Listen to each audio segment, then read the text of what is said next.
Hi and welcome to the We Needed Roho Roads podcast, and if you can't tell by the obnoxious bells, it's Christmas time. And things have certainly changed around here. I remember when this was all farmland as far as the eye could see. Old Mr. Peabody owned all of this. He had this crazy idea of breeding pine trees. Yes, David, I found a vaguely connected Back to the Future. Yeah. And now, David, what is your terrible Christmas joke that even budget cracker makers will have turned down? Oh, you know, it's not a Christmas joke. I didn't plan that. It's not a Christmas joke. It should have been, shouldn't it? I dropped the ball there. I dropped the tinsel. It's gone. Oh. Anyway, the joke is, Neil, how did the hacker get away from the police? How did the hacker get away from the police? He ran somewhere. Well, that's really good. That one's for my hacker friend. That one out there, he listens. That one's for you, man. You know who you are. Right. I get him to hack into the Twitter account. He probably knows who everyone is, to be fair, if he's a hacker. Well, I was expecting that. I was expecting your Christmas joke to be bad, and what I got was a bad non-Christmas joke. Well, David, I have a Christmas question for you. Okay. Who is the best Christmas Chris? Now think, you got Pratt, you got Hemsworth, etc., and many more. Who is the best Christmas Chris? The best Christmas Chris? Like movie Chris? Best like as in a... Movie Chris, yeah. O'Dowd. And why? Who? Chris O'Dowd, I think that's his name, isn't it? Chris O'Dowd? Yeah, that's what the guy from the IT crowd? Yep, that's why. No. Because he's so jolly. David... He's just like, you want to give him a cuddle all the time. He's so jolly. No, once again, your arrows are way off the mark. It's Chris Pine, like the tree. Christmas. Chris Pine is the best Christmas enough. Chris. Fair enough. That was good enough to be a cruise ship entertainer director's joke there, man. And after all that, this is our review of the year, aka our top 10 TV shows and movies of the year list. And was going to be our top 10 movies and our top 10 TV shows in separate lists, David. But what happened? Well, okay, no. Don't try and twist the facts here, Neil. Right, we've been planning... How long have we been planning this? Yeah? About 2 months. And I've been messaging you, and it's like, it's the top 10, and it's all in one. And you're like, yeah, that's what we're doing. And then what happens? We get to just 5 seconds ago, and it's... so it's all in one list, right? And you're like, no, we're doing our top 10s of films, and then we're doing our top 10s of TV shows. And I'm just like, oh, fucking hell. I've done it. It's all in one list. Yeah, and I think the WhatsApp did say something along the lines of, Neil, are we doing the top 10 TV shows and movies in one pod? And I was like, yes, in one episode, we will do the top 10 TV episodes and top 10 films. Yeah, there was miscommunication somewhere down there. There was definitely a lack of communication. So, rather than have all our good stuff go to waste that I've done, what we're going to do is, I'm going to run through my top 10 TV shows and top 10 films, and then when David has a corresponding number to what I have in either of my lists, he will then jump in with his corresponding film or TV show. I do also have a longer list of them, which I'm going to throw in as well as just like lower numbers, but they're not tiered. I'll have to think on the spot of where I want to put them in the tier list, because I've tiered mine in like a specific way now. I put a lot of thought and effort into this.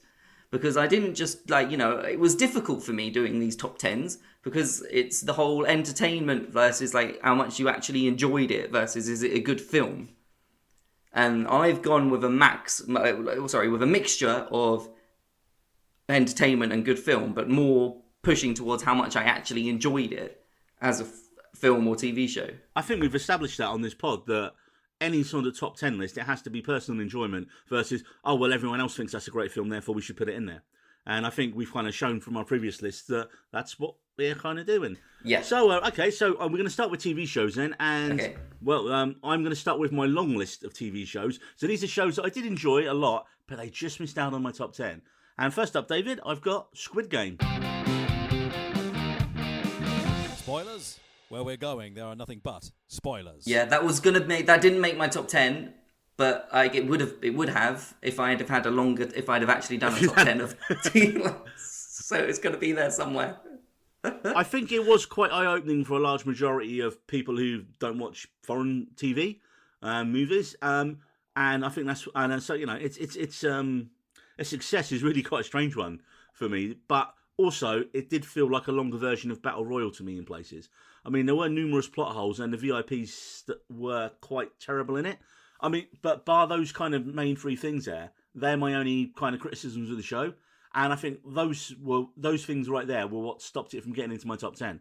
I mean, as we said on the last pod, we're very excited about where season 2 is going to go, and we're hoping that our main guy goes a bit John Wick on the game runners, as it were.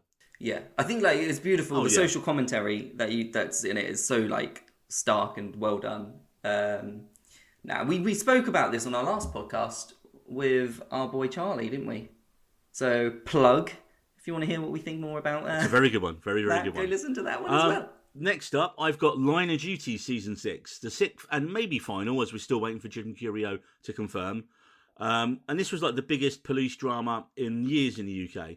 And it was one of probably the most hotly debated shows of early 2021 because they had a multi-year arc that was finally resolved, but with what many people generally thought was a largely unsatisfying ending.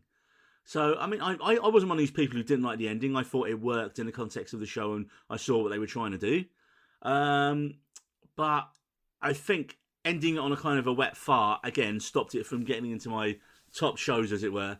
You know, it wasn't. You're waiting for this big reveal, this big twist, and it's like not.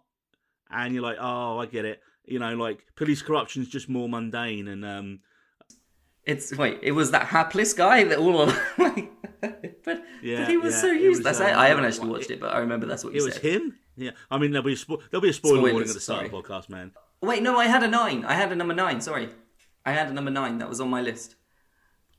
No, this is my long list. These are shows that just... Oh, I thought you were doing your top 10. Yeah. These are shows that just missed out. This just so number 9. Yeah. Oh, okay. Not number 9. Now you've got me doing it. And start again.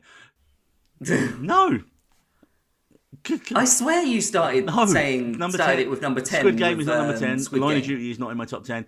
And the next show not in my top 10 is White Lotus. Right, so that's Mike White's show set in Hawaii about a group of unlikable rich people being unlikable rich people at an exclusive resort in Hawaii. The MPV of the show was slowly fraying manager and resort, played brilliantly by Murray Bartlett. Never has white privilege been so skewered so perfectly, and it looks like we might actually get more different seasons of this show, but set at different White Lotus resorts around the world. That was on, I think it was on Sky Atlantic, David, so again, if you want a show about people being dicks to each other that isn't Succession, that's the one to have a look at. We got Ted Lasso Season 2. That, again, didn't make my top 10. The Nicest Show of 2020 came back for its second season with much more focus on the characters and the relationships and much less football, which for me actually wasn't as great. Brett Goldenstein's Roy Kent is still the foul-mouthed heart of the show, and somehow the show morphed from a 30-minute comedy into a 50-minute emotional drama. There were 2 standalone episodes they did as extra episodes that really didn't add a lot to the season. One was essentially a Love Actually rip-off. And the other one, Beard After Dark, is widely regarded as probably the show's worst ever episode, despite it being an obvious tribute to Martin Scorsese's After Hours. It is still a brilliant show, but I think without a major antagonist like Rebecca was in season 1, the show went too far into the emotional spectrum and not enough on the plot for me this season. Although there is a great twist with a certain character in it that, again, as you haven't seen it yet, David, I'm not going to spoil for you. I'm not going to lie, I'm probably not going to watch it either. I genuinely enjoyed the first season. I started the second season, and I was just like, why did I enjoy this so much the first time around? Because it's a nice show. It's a nice show.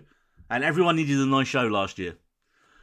Also, just missing out, but probably might have made my top 10 depending on how it ends. Hawkeye, David. This is a buddy cop show that Marvel have been trying to make since the wet fart of Falcon and the Winter Soldier.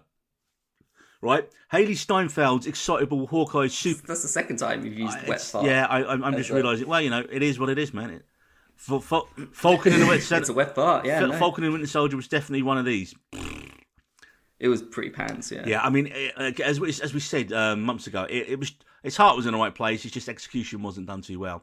That was a follow through. Yeah. That one. They sharted it. And Haley Steinfeld plays excitable Hawkeye superfan Kate Bishop, and she gets involved with some of Clint's old organised crime friends from his Ronin days. And that brings him out of semi-retirement to help Kate out of the trouble she's in that he was ultimately responsible for in the first place. And you know what? It's very low stakes Marvel. It kind of reminds me of like the first Tom Holland Spider-Man when it was just a small story about, you know, Michael Keaton's Birdman trying to steal stuff. It wasn't like world-ending consequences for the story. And that's exactly what this is. The whole thing is just based around, look, he just wants to get home for Christmas with his family. That's it. But because he's such a good guy, he's got to hang around. And you haven't really got top tier villains in this yet, David. They are called... Because he's such a good guy, he's only a serial killer. Yeah, well, but he's lovable. He has a family, so and also okay. they have a dog with a dodgy eye called Pizza Dog. So adding to the Marvel coterie of brilliant animals in the thing. So you had 4 Frog, and now you've got Pizza Dog. And also don't forget Goose from Captain Marvel. But yeah, it really leans heavily into like the Shane Black vibes. It's set at Christmas. It's got echoes of Die Hard and Lethal Weapon. And I've seen the first 4 of these, and the first 2 were good. And then the next couple, 3 and 4, have been probably second only to WandaVision in the MCU this year in terms of their TV output. And just missing out. This was going to be in my top 10, David, but it got bumped at the last minute. Okay. Was Hellbound. Okay. I've finished watching it now. So this is yet another South Korean show taking the world by storm in a minute. And I'd argue it ultimately is better than Squid Game with less episodes. There's only 6.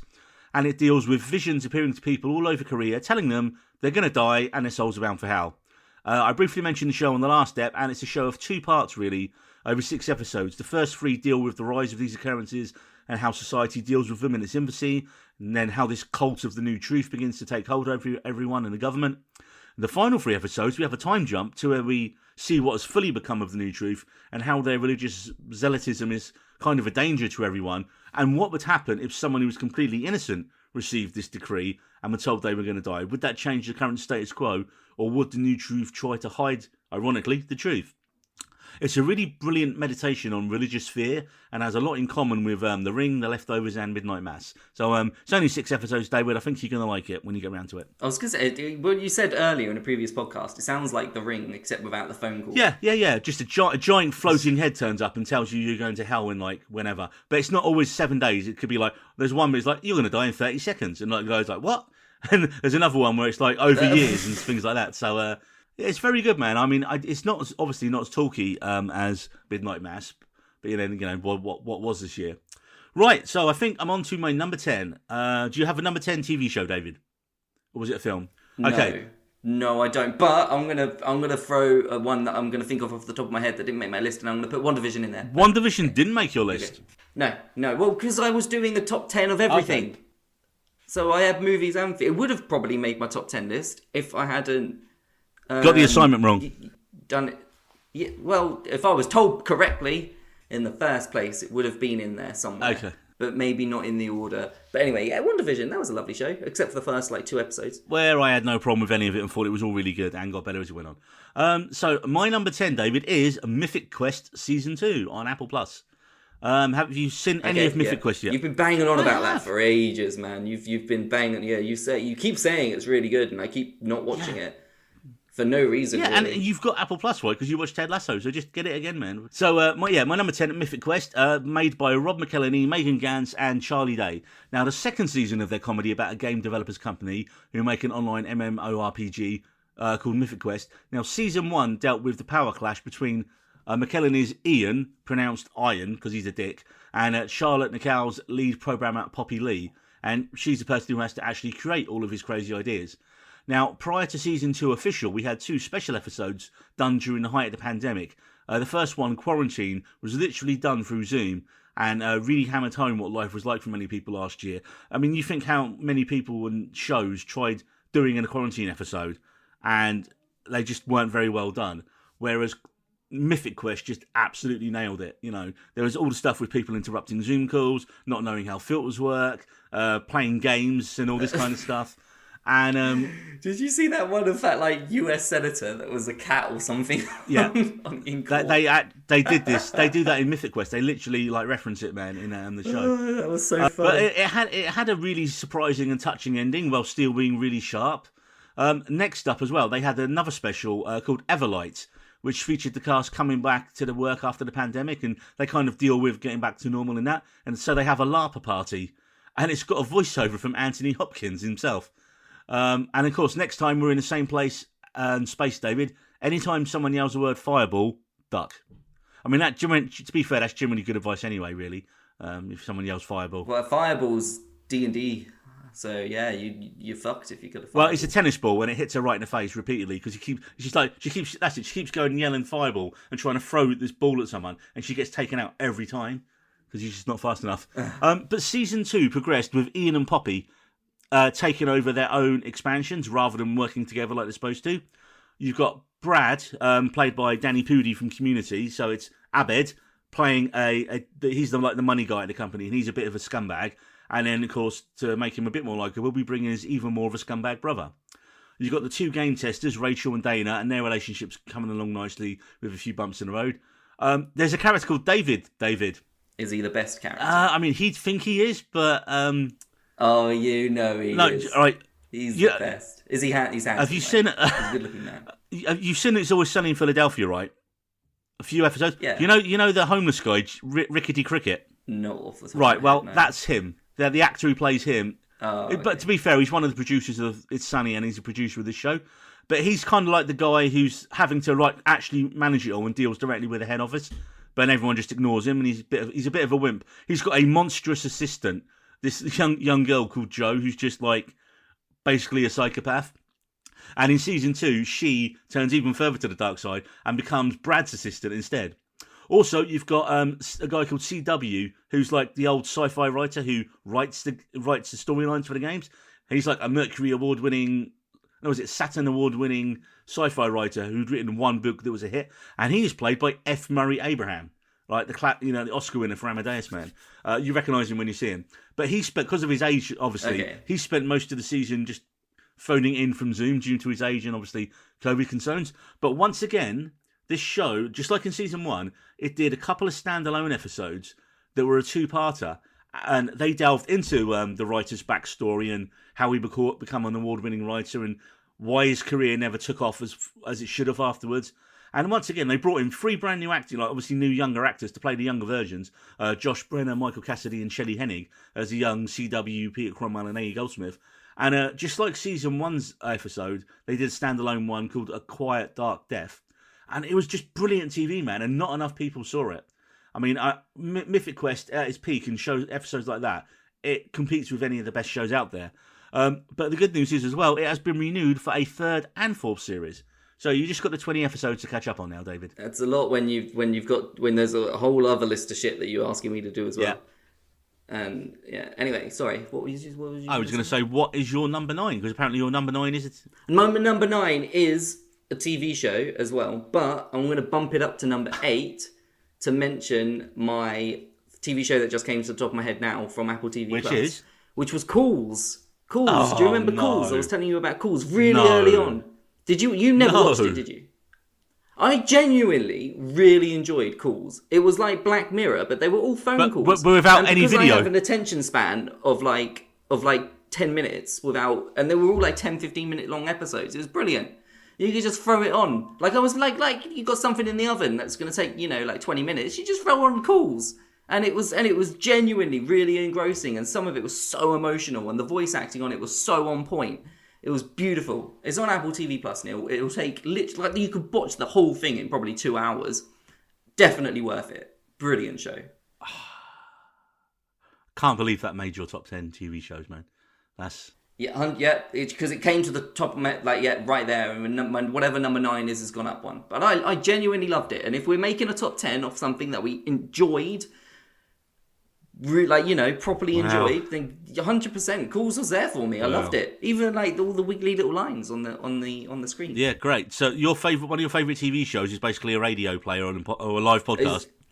It's a podcast. Yeah, I loved it. Brilliant. It was brilliant. Okay, well that's kind of on brand. So right, my number 9 TV show then is, and this is the one that bumped Hellbound out of the list. Brand new to Sky Atlantic, and it is Yellow Jackets. And we were talking a little bit beforehand about this, David. Have I sold you on it yet? Yeah, you did actually, because I quite like the concept of the different timelines and how it sounds a lot like how Arrow was. No, it's nothing at all like Arrow. It's so much better. Well, where you've got the 2 different timelines. Because you're comparing it to Arrow when I would compare it to Lost, which is infinitely the better. Oh, I never really watched Lost. I only watched Lost a season. Is that because you was 12 then when it came out or something like that? Yeah, yeah. Anyway, yeah. It's something that I need to get so back. let's back to the island. We need to go back. That's a lost line if people have watched it who know what it is. Anyway, yeah, so making a late run into my list is Showtime in America, Sky Atlantic in the UK's new show Yellow Jackets. As we said, it's a mix of Lost, Alive and Lord of the Flies, and that's still really only describing about half the show. The basic plot involves a girls' soccer team crashing somewhere deep in the Canadian wilderness and going a bit crazy. Now, the show jumps back and forth between the mid-90s crash scenes aftermath and the modern day. And usually in this type of show, you would find that the one storyline would be better than the other. But here, both are truly excellent due to some fantastic casting and mysteries set up in the modern day storyline. In the present day, someone is nosing around and trying to find out what really happened when the girls were trapped there. And people start turning up dead. Now, standouts of the young cast are Ella Purnell as a Spiky Jackie. She's the team's captain. And the fact that we don't see her in the modern day settings yet implies she doesn't make it. Also brilliant is Sophie Nies as Shauna, who's her best friend.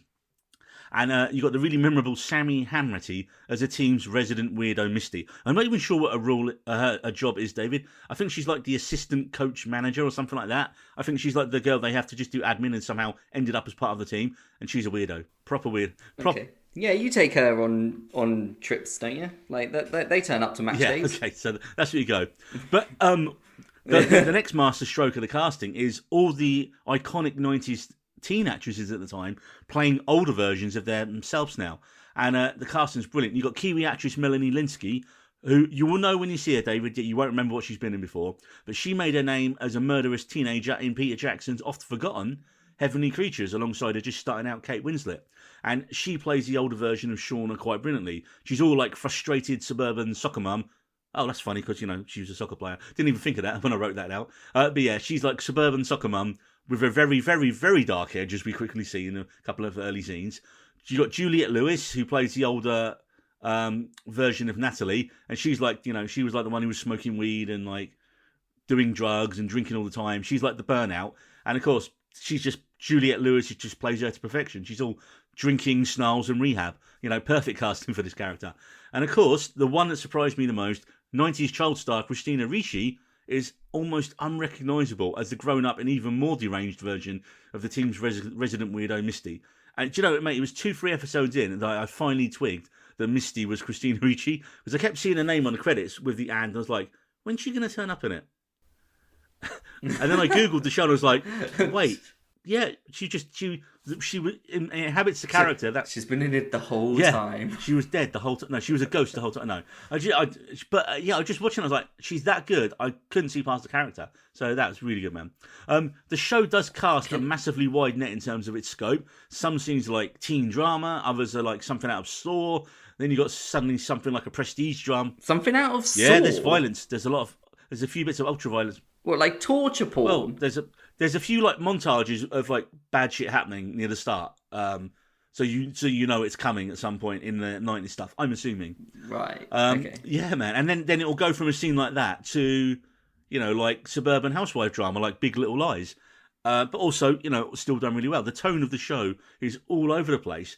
And I think that's where some people have like complained about that. But for me, the show is so fast moving and entertaining throughout. The tonal changes don't really bother me. And in fact, I think I think it's a strength of the show. And finally, whoever is choosing the music for the 90s scenes has done a fantastic job so far. We're only 4 episodes in so far. And already we had the Smashing Pumpkins classic Today opening the first episode. My band used to play that song, so that's awesome. You got music from Alanis Morissette, Liz Phair, Hole, PJ Harvey, Tracy Bonham. She had a #1 forgotten hit called Mother Mother. And the second I heard that song, I was like, I remember that song from years ago when I was young. And also some titans of the genre such as Jane's Addiction and Dinosaur Jr. And David, finally a music supervisor in a series who realises the iconic greatness of one of the best songs, one-hit wonders ever, Snow's Informer. You must know that song, David. Sing it to me now. All I would say is, Serenade I'm not singing though. I don't actually think I could legally get away with singing the song now, because Snow was a white guy rapping like a Jamaican in the 90s. Right. No, I'm definitely not. No. I will say, I'll just take a sample lyric for you. Basically, he's like Informer, and then he goes, a licky boom boom down. That's literally one of the main like chorus lyrics. Yes. It sounds awful. It is, but it will be stuck in your head for years once you hear it. But also... Like Baby Shark. I'm lucky that I've generally avoided it a lot. But yeah, so actually, if you go on Spotify, the official Yellow Jackets playlist is there, and they just keep adding to it every episode. So I'm this. Do you know what? This might have been even higher in my list if we'd had more than 4 episodes so far. There are 10 in total to air, so hopefully it.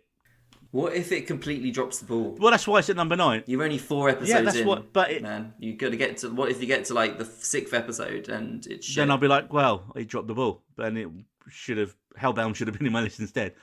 Right, so you have a number 8 then, David. Hey, a number 8 TV show. I do, which was my number 9 on my overall list as a TV show, and it's Loki. Ah, you remember Loki, the pesky little guy? do you know? Yeah, that's I on my actually list. completely forgot about Loki.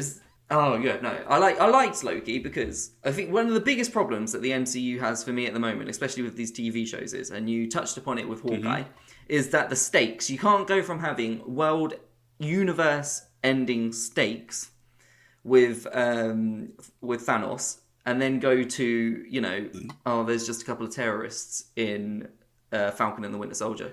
I'll have you know they were called Flag Smashers, David. And yeah, who cares? And I don't even think they smashed flags. But with Loki, you genuinely felt like it was really important to the MCU going forward. You feel like if you didn't watch Loki, you'd feel like you missed out on some key information that might be prevalent in the movies to come in Phase 5. In that phase. What phase is coming up? I don't know. In the next phase of the MCU, whichever phase we're in at the moment. It's the same with Spider-Man coming up. Spider-Man's going to be amazing and it's going to have massive implications. Well, to the we MCU are going seeing forward. Spider-Man in a couple of days, David. So yeah, very excited. Which probably would have made our thing. Maybe. I mean, I'm just hoping they don't drop the ball on it, man. They've got a lot of balls to juggle. A lot of balls. Yeah. But anyway, Loki. It was fantastic. Like the riffing that Tom Hiddleston had and Owen Wilson in their scenes sitting down in a room was some of the best. Like it almost felt unscripted. Was it unscripted? I don't know. It was definitely scripted. It felt so natural as a conversation between these two characters. Let's just not give the Reddit. Just the overarching world at building that was going on. It really. I mean, spoilers. Kang. Great, and the ending was like bam, Kang at the end, and but it was. I genuinely really enjoyed it. I mean, Jonathan Majors really knocked it out of the park there, and of course we'll be seeing him next in Ant-Man: Quantumania. Yes, which feels like it's forever away. Well, they're still making it. That's why. Do you know who else has just been added to the cast of Quantumania? Bill Murray. Bill Murray in the MCU confirmed. That's an odd one. Yeah. Okay. So I mean, I liked Loki. I just completely slipped my mind when I was thinking. I think because it was like earlier in the year. I think I always rated WandaVision above Loki anyway. Falcon was. Okay. Well, we'll talk about that later. Good. Like I mentioned, it had the same sort of. You feel like it actually had implications going forward with the MCU, whereas I haven't had that with Falcon and the Winter Soldier, and I'm assuming it's going to be the same with Hawkeye. I haven't started Hawkeye, but what you've said about it earlier. So far, you've got very low stakes bad guys in Hawkeye. They're Tracksuit Mafia, which is actually their name. And they just generic. That sounds awful. No, but they're entertaining. The Tracksuit Mafia. Right, okay, I'll just tell you one little thing about them. There's a bit where they've got Hawkeye and Kate tied up, and they're trying to interrogate them. And then they're like, it's taken ages, and then one of them walks up and starts having an argument with his girlfriend on the phone about getting tickets for Imagine Dragons. And the way she just cuts him down about. Like it's just such a good comeback, and I can't remember what it was, but it's really funny, man. Hawkeye, it's low stakes, but but there are hints that they may be tying in, David, some of the Netflix characters from Daredevil potentially into that, and also there's rumors about that for Spider-Man as well. Isn't there? Yeah, with Charlie Cox potentially. So there are rumours surrounding where we're going to go with Hawkeye, and obviously with Hawkeye as well. Okay. You've seen Black Widow, haven't you? No, not yet. No, it is on Disney Plus now, so I'm going to watch it soon. And I still haven't seen Eternals, which comes to Disney Plus in January. Something the 12th I think came out the other day. That news, and that made me happy. Right. So yeah, but I mean, yeah, Loki, good show, man. Okay, moving on because this is going to be a 18-hour podcast otherwise. So my number 8 is yet also another Disney Plus show, David, and it's only 8 episodes, and it's already been renewed for its second series, and it is Reservation Dogs. Okay. What do you know? Okay, tell me about it. I don't really know anything Right. about it. Well, once again, we can thank his Waititi-ness, King Taka, for teaming up with Native American filmmaker Sterling Harjo to get Res Dogs on screen. Now, this is a brilliant coming-of-age comedy drama about a group of 4 low-level criminal teenagers called Bear, Cheese, Willie Jack, and, yes, David, Elora Danan. Do you know who Elora... I'm already invested just with the character names alone. They were brilliant. You can't have a guy called Willie Jack and not enjoy that. I think not enjoy that. Willie Jack's a girl, so that's good. So... Oh, even better. And Elora Danan, David, is the name of the baby in Willow. So apparently the characters' parents were big fans of Willow, so she gets called that. Now a through line for what, the film Willow? Yeah, the baby. It's been so long since I've seen that film. I mean, you probably could have been the baby in Willow because it's that old. Anyway, yeah. So the through line through the first season is that one of their best friends, Daniel, had recently died. So at times hilariously funny and oftentimes melancholically sad. That would be enough for most shows like that would be enough for most shows like Reservation Dogs to make its mark. But the fact that this show is genuinely representative of Native American people and the culture, not just having a Native American showrunner in Sterling Harjo, but almost everyone involved in the show's production behind and in front of the camera is also from a Native American background. It's not just paying lip service to the culture, you know. It's not having that one token character. The whole show is authentic. So that, and you know, being a white working class guy from England, I didn't know anything about Native American culture. And it's not that, you know, when you watch a film and you have the typical Indian representations, what are they? They're either the bad guy savages or they're like, you know, the shaman people who they go to for spirituality. There's literally 2 representations you get of Native American people on screen a lot of the time. And this show shows you a much varied and variety of what the culture is. Just like every other culture, there's a big spread of representation across the board. And at least this show goes some way to showing a more balanced view of their modern culture. And also it's really, really funny, doesn't pull any punches, and it's not like it's not like a rose-tinted view of growing up there. It shows you the good and the bad of growing up as a modern-day Native American. So, David, are you interested? Well, Neil, as you know, I went to get the door and completely missed everything that you said there. But I'm going to go ahead and say yes. I'm very interested. I heard that there was a roast, I think, at the end there. You know, I love a roast dinner. Roast? What? No. Good God, no, man. When you were just talking about Native Americans and their representations in Hollywood, I immediately went to, what was her name? The Native American that collected Marlon Brando's Oscar. And everyone booed her off stage. Yeah, well, I mean, there you go, right? She was she wasn't Marlon Brando. Do you remember? Have you seen that? I remember. That? I'm not that old, David. I wasn't actually born then, but you know. Sacheen Littlefeather, I think her name was. Something like that. I think her name was. I literally just Googled it because it came to my mind, so that was her name. But the pronunciation might not have been correct. But you see what I mean about, like... No, yeah, but I see what you mean. The standard representation is really... It literally seems to be whenever we see a Native American representation on the screen in a film or a movie. Even in Fargo, that you just mentioned, Fargo Season 2, he is the stone cold killer. He's awesome. He's actually, like the best character. I think that character's in this show, David. I think that actor's actually in this show. Oh, is it? Okay. He's brilliant in Fargo. So, that's the second season of Fargo. Yeah, isn't it? season 2, yeah, the one set in the 70s. So, right, I'm up. Do you have a number 7 TV show, David? I do have a number 7 TV show, and it's a TV show that came out January this year, so I was quite good at remembering it as a thing, but I only really thought of it because it comes out again this year, like 2 seasons coming out in 1 year, one in January, and then the 4th season comes out in December. Have you guessed what it is yet, Neil? Oh, you do? Yeah, you know it? Ozark. No. Oh, because you've got Ozark's, the last series, half coming out in January and half coming out later in the year.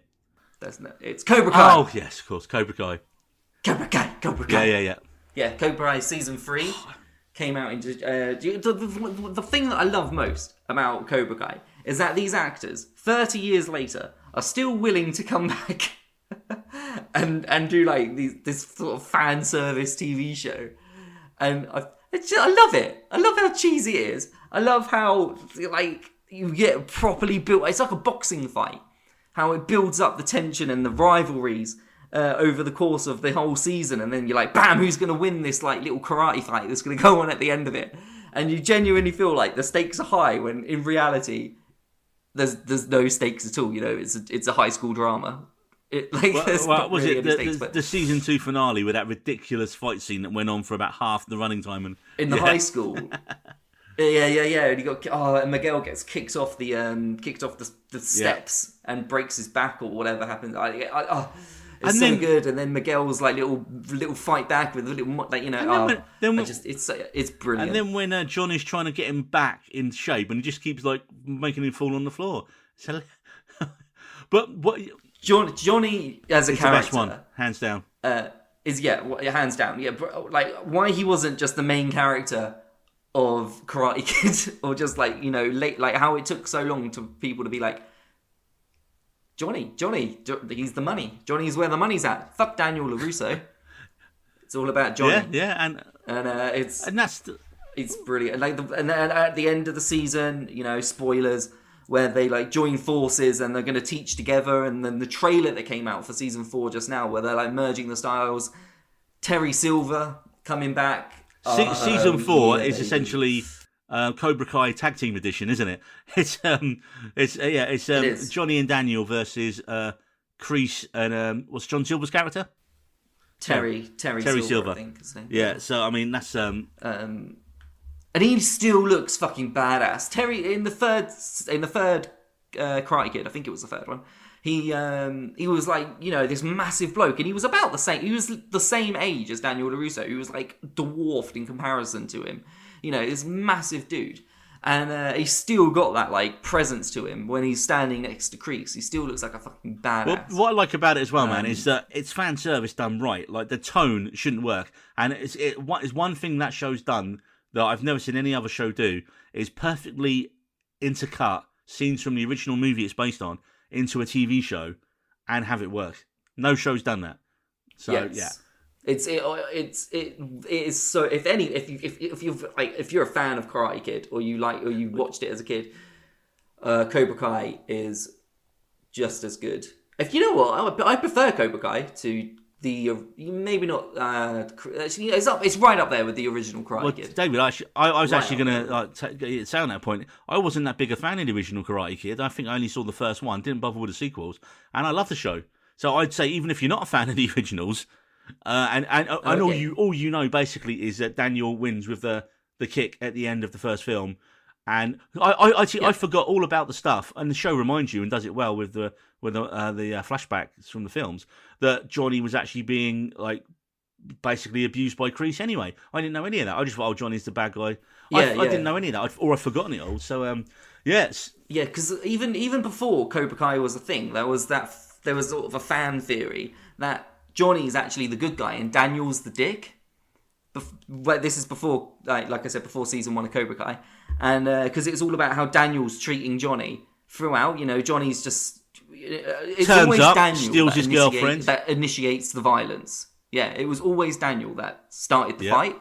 Johnny just finished it every time. Right. So Cobra Kai number 7 on your list, David. Well, my number 7 is WandaVision.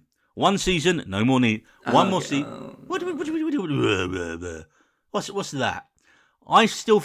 No, I really enjoyed WandaVision. Like the last, it's just the first 2 episodes, which is shit. They're not though, David. They're brilliant. They were. No, they were. You're wrong. So wrong. Still, no, right. Let me finish. Still, arguably the best of Disney's new MCU connected shows. WandaVision fleshed out 2 of the MCU's less well-served characters in Paul Bettany's Vision and Elizabeth Olsen's Scarlet Witch. Now, knowing the fate of Vision from Avengers Endgame, many wondered how this show would work, and indeed it started off as a 50s sitcom, moving through the decades as a 60s sitcom and a 70s sitcom with just enough weirdness slowly sleeping in to keep viewers hooked. Like you, David. But then episode... It was a bad sitcom as well. Like, it's not even... It was literally a 50s sitcom at the beginning, and it wasn't a very good one. And there was the what kept you going with the little weird bits was maybe the fact that it was only 30 minutes at the beginning, because I think if that was 40-50, people probably wouldn't have. Probably, a lot of people would have David, lost it. but early 50 on. sitcoms weren't that long, so I'm sorry, but it is an exact perfect replication of a 50s sitcom. If you watch those sitcoms it's based on, it's exactly like it. It nails the tone. Yeah, which is probably. But that's saved not it. what. That's no, what I'm but saying. what I'm saying no is, one would. I don't think anyone would have watched that past. right Like, now, here's my argument. If it had continued, Here's my argument to you. My parents would have never watched WandaVision in a million years, but they saw the first episode and it hooked them.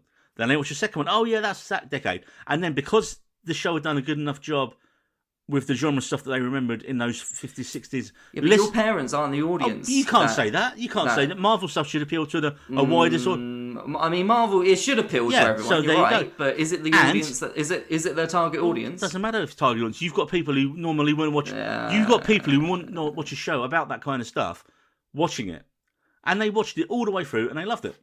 Fan theories and speculation were rampant after each episode aired. It made me laugh. You had everyone was like, "Oh, it's Mephisto. Oh, it's the Fantastic Four. Oh, the X-Men are going to turn up." I mean, actually, they were kind of right on that last one because the show gave us Evan Peters' fourth wall-breaking appearance as Quicksilver coming across from the Fox X-Men films, playing a version of Wanda's dead brother from the Age of Ultron, who was originally played by Aaron Taylor Johnson. Now, also, the show introduced a brilliant character of Agatha, played by the equally amazing Catherine Hahn, who repeatedly stole the song each week. Who repeatedly stole each scene she was in each week. And so much so that she's now getting her own spin-off series called House of Harkness next year sometime. And despite the usual MCU tropes of all the flying and the CGI overkill near the end of the show, ultimately the show was about loss, and as Wanda's fantasy world crumbles towards the end of the show, it's absolutely heartbreaking. And, you wonder, where are we going to find her when Olsen appears again as Scarlet Witch in Doctor Strange in the Multiverse of Madness? I think everyone forgets. I mean, we did a spoiler special on the finale of WandaVision right after it. That was our first spoiler special because it was so good. It was so emotional. It was made such an impact on a lot of people. And I think because it was earlier in the year and there's been more shows since then, I think people have forgot how honestly powerful that was. I mean, if the point of any of these MCU shows is to flesh out the side characters and give them more to do, and then when they do turn up in the movies, you go, oh wait, wow, I can't wait to see them. I mean, you watch the reactions when Scarlet Witch turns up in Multiverse of Madness now.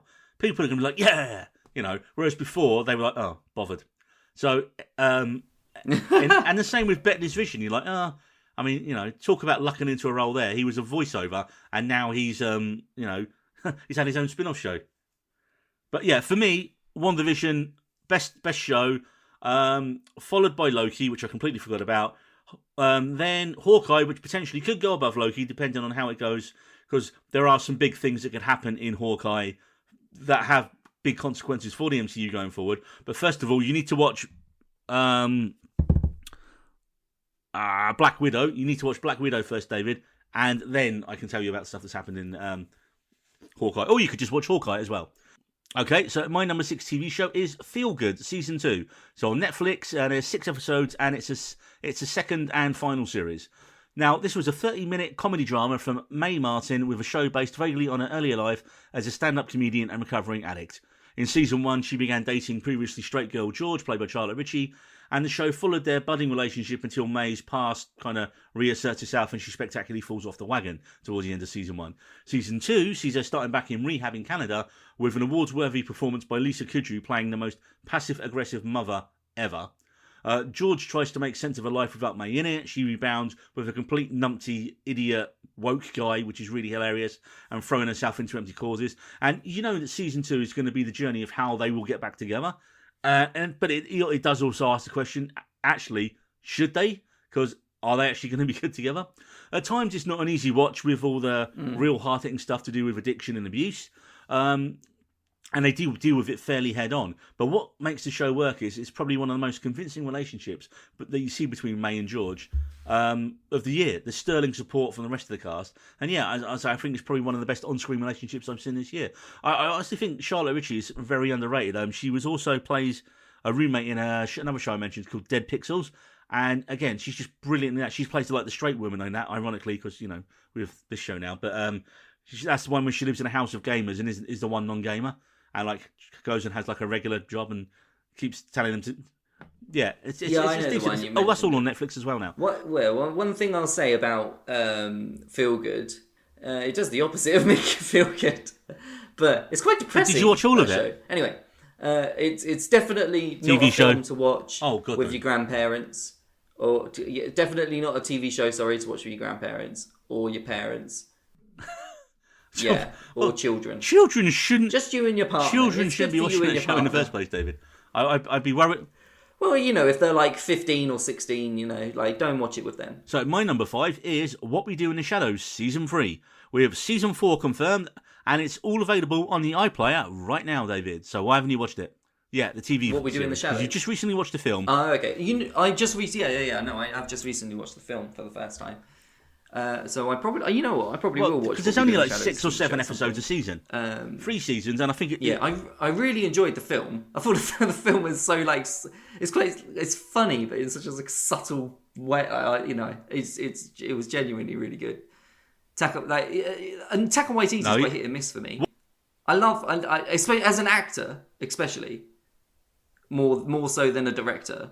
He's very hit and miss for me. I love him in some things and hate him in others. Well, now, ironically, again, this makes the list. This is the second time Taka's on the list. And it's funny what you said. Yeah, everyone loves the original. So doing a stateside adaptation of his Kiwi original just sounds like a terrible idea, doesn't it? It doesn't sound like it sounds like it smacks of, oh yeah, let's just set it in America. And if you know, it's going to be terrible. But it's really good. And it's the casting. And the fact that Waititi and Jermaine Clement from Flight of the Conchords, they actually write all the episodes. I think even Taka may even directed a couple of them as well. I think it was like the first one and the last one in the series. But where we are in season 3 of The Shadows is somehow our favourite group of bloodsuckers are now inadvertently taken over as a new vampiric council for the American Eastern Seaboard. So your main characters in this one, David. So you've got Nandor the Relentless, who's like from the Ottoman Empire, and he's like the leader. But he's just Right. Is he like the Nosferatu character? Don't try. There's no direct real comparisons to the film. That's what they're trying to make it up. So you've got 4 main characters in the TV show, right? You've got Nandor, who's, like I say, he's like this former fierce warrior, but he's just bored by everything now. He's kind of listless and he's just, he's not excited by anything anymore. So he's kind of hitting that middle-aged malaise of immortality. You've got a couple called Nadia and Laszlo, and they're played by Natasha Dimitriou and everyone's favourite, David, Matt Berry. And Matt Berry is just playing Matt Berry again.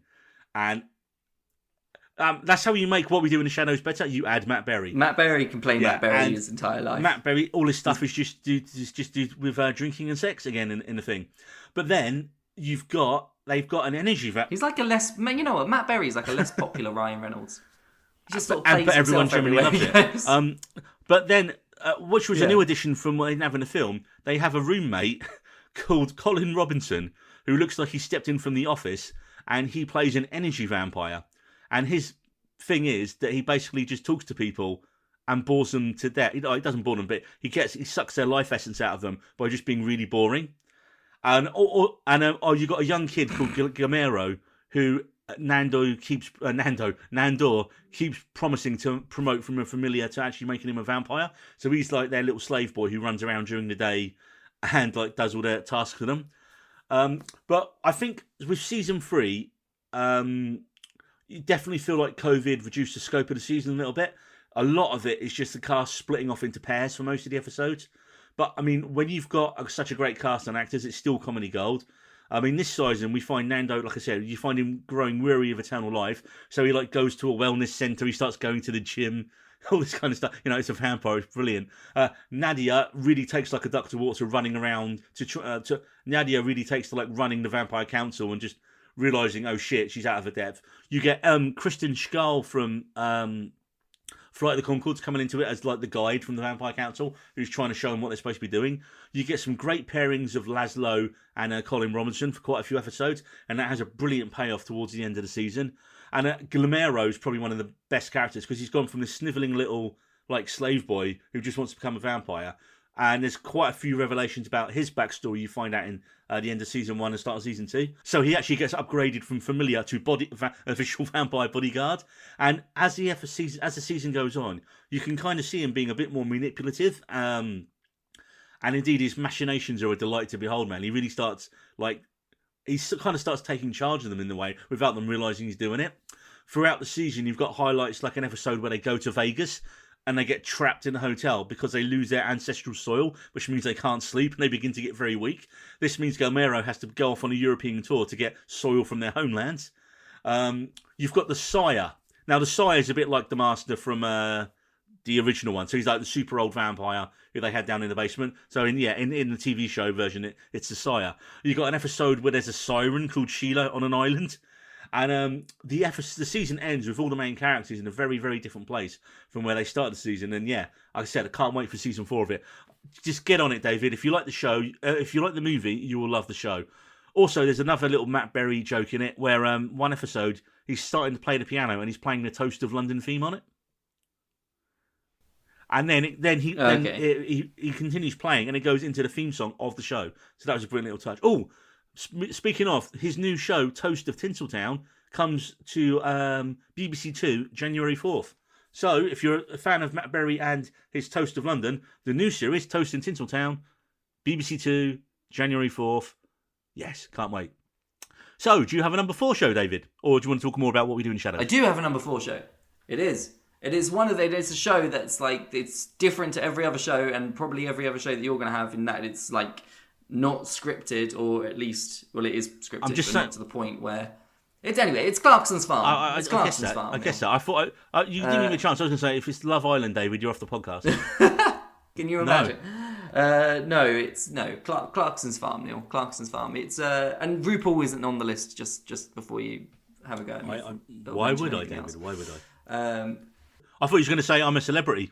You don't like? No, I'm not watching that this year. I told you in the last podcast. I'm not watching that this year. It's I don't know. It's just not funny. Was it ever? Not into it. I think with I'm a Celebrity, you got to love the celebrities in it. Who actually qualifies as a celebrity? Careful. Or no, there's some of them in there that I know of somewhere down the line. But anyway, yeah, Clarkson's Farm. I think it is like I mentioned. We just talked about this you convinced me to watch it. Podcast. Another plug again there. I did, and I thoroughly enjoyed it. Job of it as well. Me and my, I don't know how much it was your thing and me just being bored and it being locked down. I was like, okay, yeah, we'll watch it. So yeah, me and my old man binged it all in about a week, I think. It is genuinely hilarious, and what I love about it as well is what it's done for the UK agricultural industry. It's like, it's brought more awareness to some of the issues that everybody, farmers face, because everyone sees farmers as these quite wealthy people, work hard, but they're kind of only working maybe half a year. I'm sure farmers will take offence to that. Not the case, I'm sure they work hard every day. Well, I doubt there's any of them listening. Yeah, well, that's what I'm saying. That's kind of what I know what you're going for. Basically, the show shows you the life of a modern day farmer. Yeah. And Clarkson comes in, it's like this rich guy who doesn't really need it. And he proves throughout the course of the show how that, it is really hard job for little reward, but it is an essential industry. And he highlights that. Definitely. And it's funny. And it's the best thing he's done. Clarkson, better than Top Gear. I'm not a car guy, mate. So it's like when you said, what do you think about Clarkson? I don't really have an opinion on him, mate, because I'm not a car guy. Like, for me, a car's something that gets me from A to B. I don't need to watch shows about how nice it is. Fair enough. I think even if you hate Jeremy Clarkson for whatever reason, I still think that you'd enjoy Clarkson's Farm. It is quite Clarkson. So I think that's kind of wrong, because if you hate him, you probably wouldn't watch the show. And then if you did hate, and then if you, I don't know. I think you can give it a try. Give it a try. If you hate his personality, just watch the first episode. Then just even more of it, you're probably not going to like it. And the supporting characters as well, like Caleb. It's Gerald's up. Gerald's the best. Where you can't. Yeah. The bloke that you can't understand. Right. Well, and of course we have season 2 coming out next year, David. Yep. That's just. I don't know when. No one does yet, so that's fine. So my number 4, which originally, David, was my number 1, and then I've bumped it down. So it was number 1 4, at one point. So it was your number 1, and it kept going down to 4. I think, right, okay. And that's probably just due to the fact that it came out earlier in the year again, and it is going to pick up all the awards, I think, at the Emmys later in the year, next year, sorry. And that is Mayor of Easttown on Sky Atlantic. Familiar with it? Nope, not. I'm familiar with it, but I've not seen it. As I was going to say, so gritty police dramas are 10 a penny these days. Indeed, they make up most of the BBC and ITV's weekly primetime programming. But hands down, the best one of the year was HBO's Mayor of Easttown, starring easily a career best Kate Winslet playing a youngish grandmother who has to investigate the murder of a young girl while also still copping loads of shit because she hasn't found a missing girl from over a year ago. With East Town being a relatively small town, everyone knows Mare, and most of the other characters are related to each other. There are so many characters in this show, David. Literally, the first time I watched the first episode or two, I was like, wait, so who's this person? And wait, how are they related to them? Who's the kid? Who's the kid's parent? Who's the kid's mum? Who's that kid? You know, if one word would sum up the show, it's bleak. Like, most of the characters have tragic backstories and crippling loss, but the performances are so powerful and the central mystery so interesting that it doesn't become too hard going. And I think Winslet's really just blunt, sarcastic performance brings intentional humour where there shouldn't really be any. Also, Quicksilver himself shoots over from WandaVision, David. Evan Peters comes in, playing a state detective called Colin Zabel, because he's brought in to help her out. And obviously she doesn't like him immediately because, I can do this myself.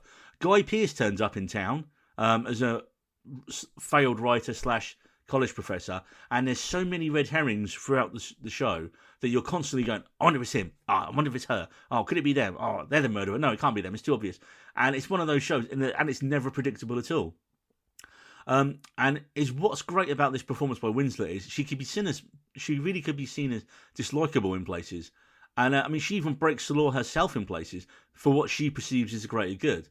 And of course, David, the line of the show is after she hooks up with Pierce's character in the first episode, and she tells him she's got to go early to pick up her grandson the next morning. And you just see the look on his face, and before we can even mention it, she just looks straight at him and goes, "Well, do I fuck like a grandma?"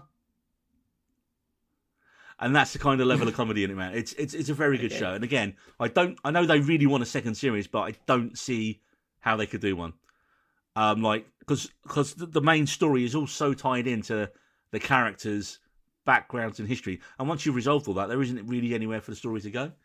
But yeah, that could they not do one like True Detective? But then it's called Mare of Easttown. Her character's Mare, and it's set in Easttown. So you couldn't, and Easttown's a small place, so it's kind of handcuffed itself by the. Could you call it like Charlie? Well, ironically, there's a Jeff Daniels, or is it Jeff Bridges? I think it's Jeff Daniels' show just come out called American Rust, and someone says, "Well, you might as well call this Jeff of Westtown." And they said it's exactly the same show, just nowhere near as good. So it's definitely worth checking out, David. So your number 3, do you have a TV show? It is. It is. I do have yes. Okay, so this is, to no surprise to anybody, probably, is Midnight Mass. I had to throw my Flanagan in there. I think I love, you know how much I love my Flanagan, and another plug that we talked about this previously. The restraining order is still in place, from what I believe. Yep, he's of anyway, how it blended religion and atheism in a small, tight-knit community with strong performances and the horror aspect on top of that. It all just it was perfectly cultivated, Neil. It was very, very well done. I mean, you didn't like any sort of monologue scenes. No, what are you on about? What are you on about? You didn't like specific monologues. One specific monologue I didn't like, David. One. Which you couldn't have been more wrong about. No. It probably would have been my top TV show of the year. Yeah, that's what I figured. If not for pure entertainment value, which is why it dropped down to what became my number 1 TV show. I don't know what your number 1 show is. I'm honestly trying to work that one out now, because I was nailed on Midnight Mass to be your show of the year. I feel like I should actually tell people what Midnight Mass is if they haven't seen it a little bit. So this is Flanagan's first original story, because again, Haunting of Hill House was based on the Shirley Jackson novel. Doctor Sleep was based on the Stephen King novel. So this is his, a wholly original series that Flanagan has created from himself. And it's a story about a charismatic new priest coming to a small island community called Crockett Island, and a disgraced islander returning home from prison after bad stuff happening. And you've got the magnetic Hamish Linklater as Father Paul, who begins overseeing these small miracles that start occurring in the island community. And without getting into the big main spoilers of the why and the how of the show, which you can find out if you listen to our spoiler special, Midnight Mass is a show about religious fervour and faith, and what is faith, what is religion. And Flanagan, you can tell, was definitely raised Catholic, and the show almost feels like him working through all his thoughts and questions about Catholicism and organised religion. one of the most memorable characters from the show, actually, though, was probably the callous Bev Keane, played by Samantha Sloyan, a woman who, on the face of it, is as devout as you can get. So, in theory, in certain theories, she would be the best person. But she's an absolute bitch monster from hell who would give Nurse Ratched a run in the Unpleasant Stakes. You got Zach Guilford playing Riley Finn. Now, he's a young man who's came home with a tragic past, and he is constantly haunted. And I think his performance is a little bit overshadowed, but he's a very. I think he was picked because his particular style of acting is to very, very underplay it, and I think he's very, very good in the role. And doesn't get as much notice because, like I say, he isn't all. He just kind of accepts stuff, and you can see it on his face. That like it's not like loud shouting and jumping around and all that kind of stuff. It's a very internalized performance, and he's really the first one who kind of starts feeling that there's something wrong with Father Paul and his miracles. One of the pros and the cons, one of the pros and cons of the series is it is very, very, very dialogue driven, and each character easily gets their moment to shine. I mean, I think a particular highlight is a new Muslim sheriff of the town, played by the great Raul Kohli, who gets a great soliloquy about 9/11 and what drove him to become an elite police officer and how he eventually was viewed by his superiors. So, yeah, I mean, it's very emotional. Yeah. I mean, I know we disagreed on one pivotal scene in the show. There's a scene where two characters are talking about death, and I just thought, okay, yeah, that was good. And then again, I just thought it went on way too long, and it was ended up being your favourite scene of the show. So it's yeah. I don't know. You couldn't have been more wrong about that. Yeah, but honestly, it's your opinion, so there is no right or wrong in the matter, David. And I enjoyed the show thoroughly. I think it is my opinion, but yeah, you were wrong. It obviously that scene affected you more than it affected me. That's all it's saying. So you put more into you got more out of what he was putting forward than I did. So yeah. Now on to my number 3, David, and we don't really have to talk about it because my number 3 was also Midnight Mass. There we go. Number 3 versus 3. 3 versus 3. Well, when that obviously goes out on a Twitter poll, we'll just put a picture of Midnight Mass up and go, yeah, because. So that was. I'm assuming then your number 2 TV show is going to be a TV show. It is. My number 2 is going to be a TV show. Is that why you know what my number 1's going to be? I'm fairly certain we know what our number 1's are going to be, David. Yeah. But I'm just thinking. All right, give me a few hints because I haven't got a clue here. No, try and guess. That's what I mean. Give me some hints. I haven't got a clue. You need to give me a hint. One hint. Came out roughly. Let me find out when it came out, and that'll be a hint. Right. Hang on, let me Google it. Thank you, listeners. This is a Googling portion of the podcast where if you are a fan of hearing David tap on his keyboard, then this is moments right. This moment's just for you here. Hang on. Yeah, well, I've forgotten when it was released. You forgot the name of your favourite show of the year. It was in March. It was released in March. There you go. Right. Tell me what. Right. Okay. Tell me what network it was on. Amazon. Amazon. Well, it's not Clarkson's Farm. Prime. The Boys wasn't out this year. I haven't got a clue, mate. I'm blank. Okay, if I was to say Omni-Man. Invincible, yes. Yes. Yeah. Invincible. Great choice. So genuinely was my most... Because like I said, it went off enjoyment. I enjoyed Invincible so much. It sent me back to my childhood years of watching X-Men, like Dragon Ball Z, or no, watching X-Men. Yeah, there was a cartoon X-Men. Sorry, that's my childhood.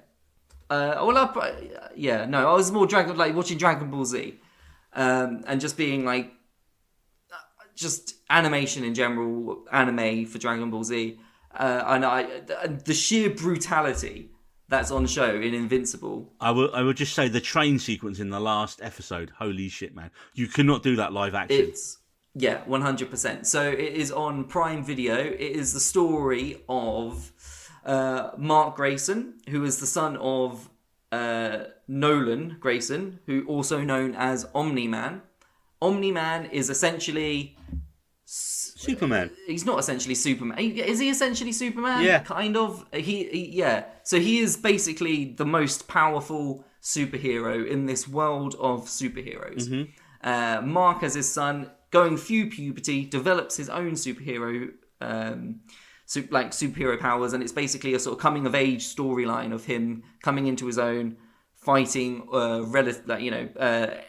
alien invaders that are coming to destroy Earth. Voiced by the great Omni-Man. Voiced by the great Stephen Yeun. Yep, an Omni-Man voiced by J.K. Simmons. the king. And amazingly voiced by J.K. Simmons. Like, that man. You made it weird, Sorry, David. not weird. You made it weird. That's another restraining order. But Omni-Man as a character is why it's so good. I don't think it's just Omni-Man. I think the whole show is brilliant. Omni-Man is the one, man. He is fucking badass. He is the ultimate villain. He's so well written. Spoilers, he's the villain. And some of the brutality that he goes through, and it's just daily. It makes it the show's so grounded because some of the decisions that Omni-Man does is so like he's like one life is irrelevant to him. Saving one life is nothing because it's one life. What is saving one man? But he's big picture. He saves millions and he kills millions. He's not one life is worthless to him. It's like the life of an ant to us. That's how he sees humanity. The show was. I can't wait. Oh yeah, for a second season. Well, and I think based on the comic book, it's based on the comic book series. There is an absolute ton of material coming. You forget how good the voice cast are in this. You've got Sandra Oh playing Debbie Grayson, Mark's regular mother. So that's the kind of thing, isn't it? You know, because Nolan across the board, the voice acting was Mark. He's from the planet. He's born on Viltrum. So Viltrum, yeah. He's a Viltrumite. Well, no, yeah. He's half Viltrumite. He was born on Earth. No, Mark is. Yeah, that's what I'm saying. I said Nolan is from Viltrum, so he's half and half. Nolan's full Viltrum. Yeah. But yeah, I mean, then you kind of got it does remind you of The Boys in some ways, doesn't it? In the extreme violence and the skewering of the superhero thing and the teams. I preferred this more to The Boys, if I'm honest. Well, I think they can go further in animation than they could with The Boys. I do love The Boys though, still, man. But I mean, yeah, like you say, you've got their DC jabs in it. You've got the Guardians of the Globe, and like you say, you know, Atom Eve by Gillian Jacobs. You got Walt Goggins essentially playing Nick Fury, really. Cecil Stedman. You got Zach Quinto in it. You know, you got Sylar from Heroes. That's the irony, having someone in that. Mark Hamill does a guest voice in it, mate. Did you know that? Yes, I did. And of course, you got. He's not just. He's like in a few episodes. It's not just. Well, he's Art Rosenbaum, isn't he? He's the guy who makes the suits for him. But Damien Darkblood, played by Clancy Brown, demonic detective who escapes hell. I mean, it's just. Oh, and of course, Seth Rogen playing Alan the Alien. I mean, that's awesome. That yeah, I really can't wait. Yeah, do you know what? I completely forgot about this. Oh, that was one other little. Did you know the original Guardians of the Globe roster, David? Who and again, spoilers, who just get wiped out horrifically in the first episode. Do you know about the voice acting the voice acting link between them all? Between them all? Yeah. They all... No, go on. Right, so they all appeared, they're all actors who were in The Walking Dead. Okay. So Ross Marquand, Lauren Cohen, Sonequa Martin Green, Chad Coleman, Michael Kuditz, Lenny James. So the original Guardians who all get wiped out. And of course, reason being, Invincible is written by... Robert Kirkman, who wrote Walking Dead. Do you know what? I'm glad he stopped doing Walking Dead and started working on this because this is infinitely fucking better. I just hope he doesn't drag this one out. I think, if I remember rightly, hearing from people who've read the comics, this is finished in the comics run, so they've got a definitive endpoint to get to, which, again, yeah, big fan of Invincible. All right, David, well, I'm moving on to my number 2 show, and again, this was vying for the number 1 spot, and I was really sort of torn between this, and it is Netflix's Cowboy Bebop. Yep, we talked about it a lot on the last episode. The show that got cancelled. Shut your face, David. Go to hell. Utter bastards. I mean, yeah, right. If you wanted to make another comparison to one of the best sci-fi shows that was cancelled, Firefly, then Cowboy Bebop is right there with it now. Because this has also been cancelled by those utter shitheads at Netflix after 1 season. I think you've got to be particular. Like, there's got to be something that really went wrong with that for it to get cancelled after 1 season. Netflix does everything. I reckon it was a cost. I reckon the production filming out in New Zealand for a couple of years. I reckon probably to do with COVID, isn't it? A lot of shows have been cancelled because of COVID, because of like actors' contracts, and I think that's what's happened. Is a lot of shows they've had to pay the actors more to just sit around and wait for a year, and the cost of doing that. Oh, and the production crews as well, obviously. And there's been certain shows where if they're not instant hits, they've gone, nah, fuck it, it's done. And I know I'd love someone to rescue Cowboy Bebop, man. That is, and as I said in the last episode, that is one of the most fun times I've had watching the show in ages. And the weakest parts of the early episodes, which is the main villain Vicious and Spike's ex-girlfriend, I forget her name, Julia. That you find out why they're like that, and you actually get some personality from them later on in the show, and had a great setup for a second series. So yeah, that was a great setup for a second series. Fuck you, man. Lol. Terrible. Sorry, I shouldn't be laughing at something. It's a brilliant show, man. I mean, where are you? Because when a show gets cancelled, people lose their jobs. They've worked so much effort on the first season, all that work and time. Yeah, it's it's not funny. It looked amazing. Yeah. It's not just even that. It's just it's clearly got to be like everything in the fucking world. It's come down to money, right? Probably didn't the cost of making it versus the critical reaction. I mean, it didn't get bad reviews. It was mixed. It was mixed to average with the reviews it got, and that was because only every fucking reviewer kept comparing it to the original anime, of which there was only 26 episodes anyway. So, they took the bits that people liked, and then they, like any adaptation of an anime or a comic book material these days, you can't just do it as it was. You have to, update it. I mean, we talk about The Boys and we talk about Preacher. Preacher adapted, that it was so hard to adapt. Their whole season 1 was essentially cluing you in on the world building, on how it all worked, so that by the time you got to the end of season 1, you could actually handle what would happen in the first issue of the comic, and it kind of wrapped around. So it was almost like a prequel season. With The Boys, they updated it because a lot of the stuff that wouldn't have worked in the modern day, they updated with the Me Too movement, and the Boys hit at the perfect time in relation to the saturation of superhero stories. So, and just absolutely fucking digging it, and again digging into them, and exactly what Invincible did as well. So they were the shows that were in the right place at the right time. Unfortunately for Cowboy Bebop, I think the fact that there wasn't many more source material maybe as well. Like I said, 26 episodes, but I'm gonna have to try and get it from somewhere, acquire it from somewhere, because it'll just disappear off Netflix and no one will ever fucking be able to see it again. And that's a shame, man, because it was a really good show. And that's actually why I knocked it down from number 1. It was going to be my number 1 show, David. Then I found out it was cancelled. I was like, well, I can't have a number 1 show. Whoa, Bebop was going to be number 1. Yeah, number 1 TV show. Because pure enjoyment. I happily, I'm going to watch it again and again and again. But my number 1 show, David. What's your number 1 going to be then? What's it going to be? So let me think. Give me a guess. Okay. Give me a guess. Okay, it's on Apple. Yes. Well, that's it. Is it? Okay. Is it the one with the baby where? Oh, Servant. The Servant. Yeah, is that it? No, that should have made my long list. Actually, that's back in a couple of weeks as well. For its next series, Servant. You've said oh shit, that should have made my list 4 times. Yeah, well, I watch a lot of stuff, man. No, it wasn't that. All right, hang on. It's on Apple. It's on Apple. You're just... Wait, let me keep... Oh, okay. No. I know. Yes, what's David. It called? Foundation. It is indeed Foundation. Yeah, I mean, I think it was our chat with Charlie on the last episode where he said it was his favourite show of the year. And the more I thought about it, I was like, yeah, do you know what? It is fucking really good. And I think what made me appreciate it more was since I've watched the whole first series, I've listened to the podcast that the creator of the show, David S. Goyer, has done, and where they take you through every episode. Dude, and there's so much stuff I missed the first time round that I just didn't get. And listening to them explain, I was like, oh, that's why that happens. I mean, it's probably not a good mark that's saying, oh, you should have to listen to an accompanying podcast about a show to fully understand it all. But it's one of these things, a bit like The Expanse, where it's like, we're not going to hold your hand and walk you through it. If you're not paying attention, then fuck you. You're not going to keep up with what's going on. And this show jumps between different timelines.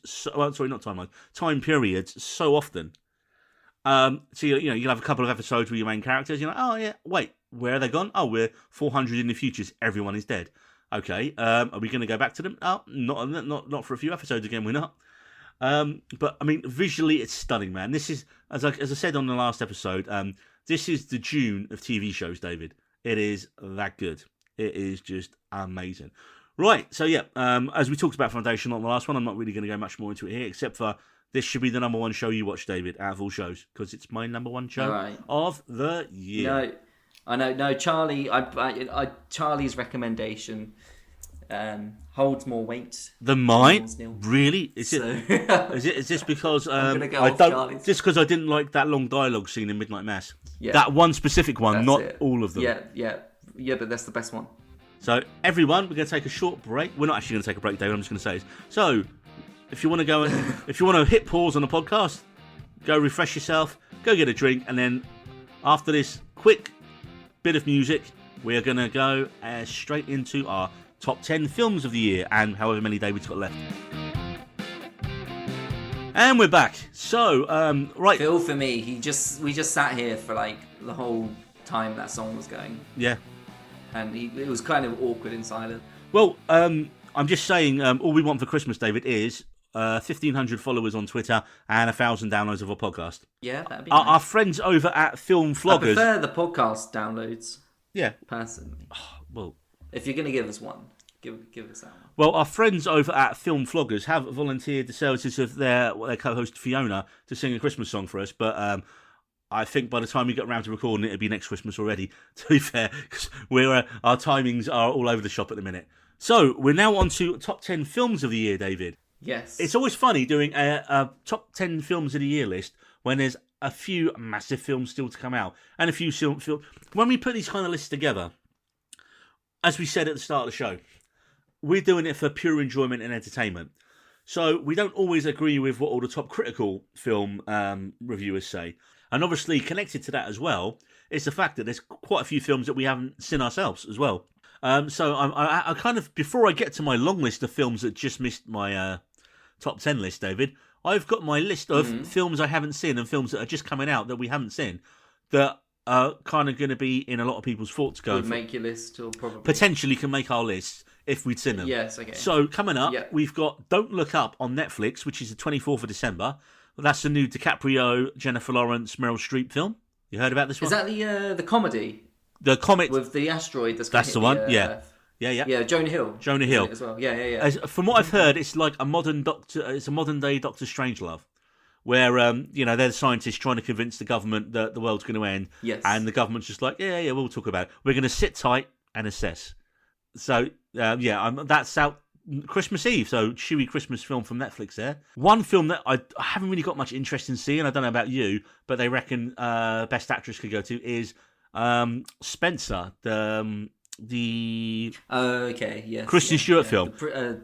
Yeah. About Diana Spencer and the time at Balmoral, is it? Well, it's I think fictionalized, Balmoral. isn't it? It's like a week or a couple of days, like portrait of her. But I mean, yeah, I did see the trailer, and It's the end of the breakdown in relationship with Charles. I think that's it's the tipping point. again, like a lot of biopic films, unless I'm really that interested in the person it's about, I'm probably not going to watch it.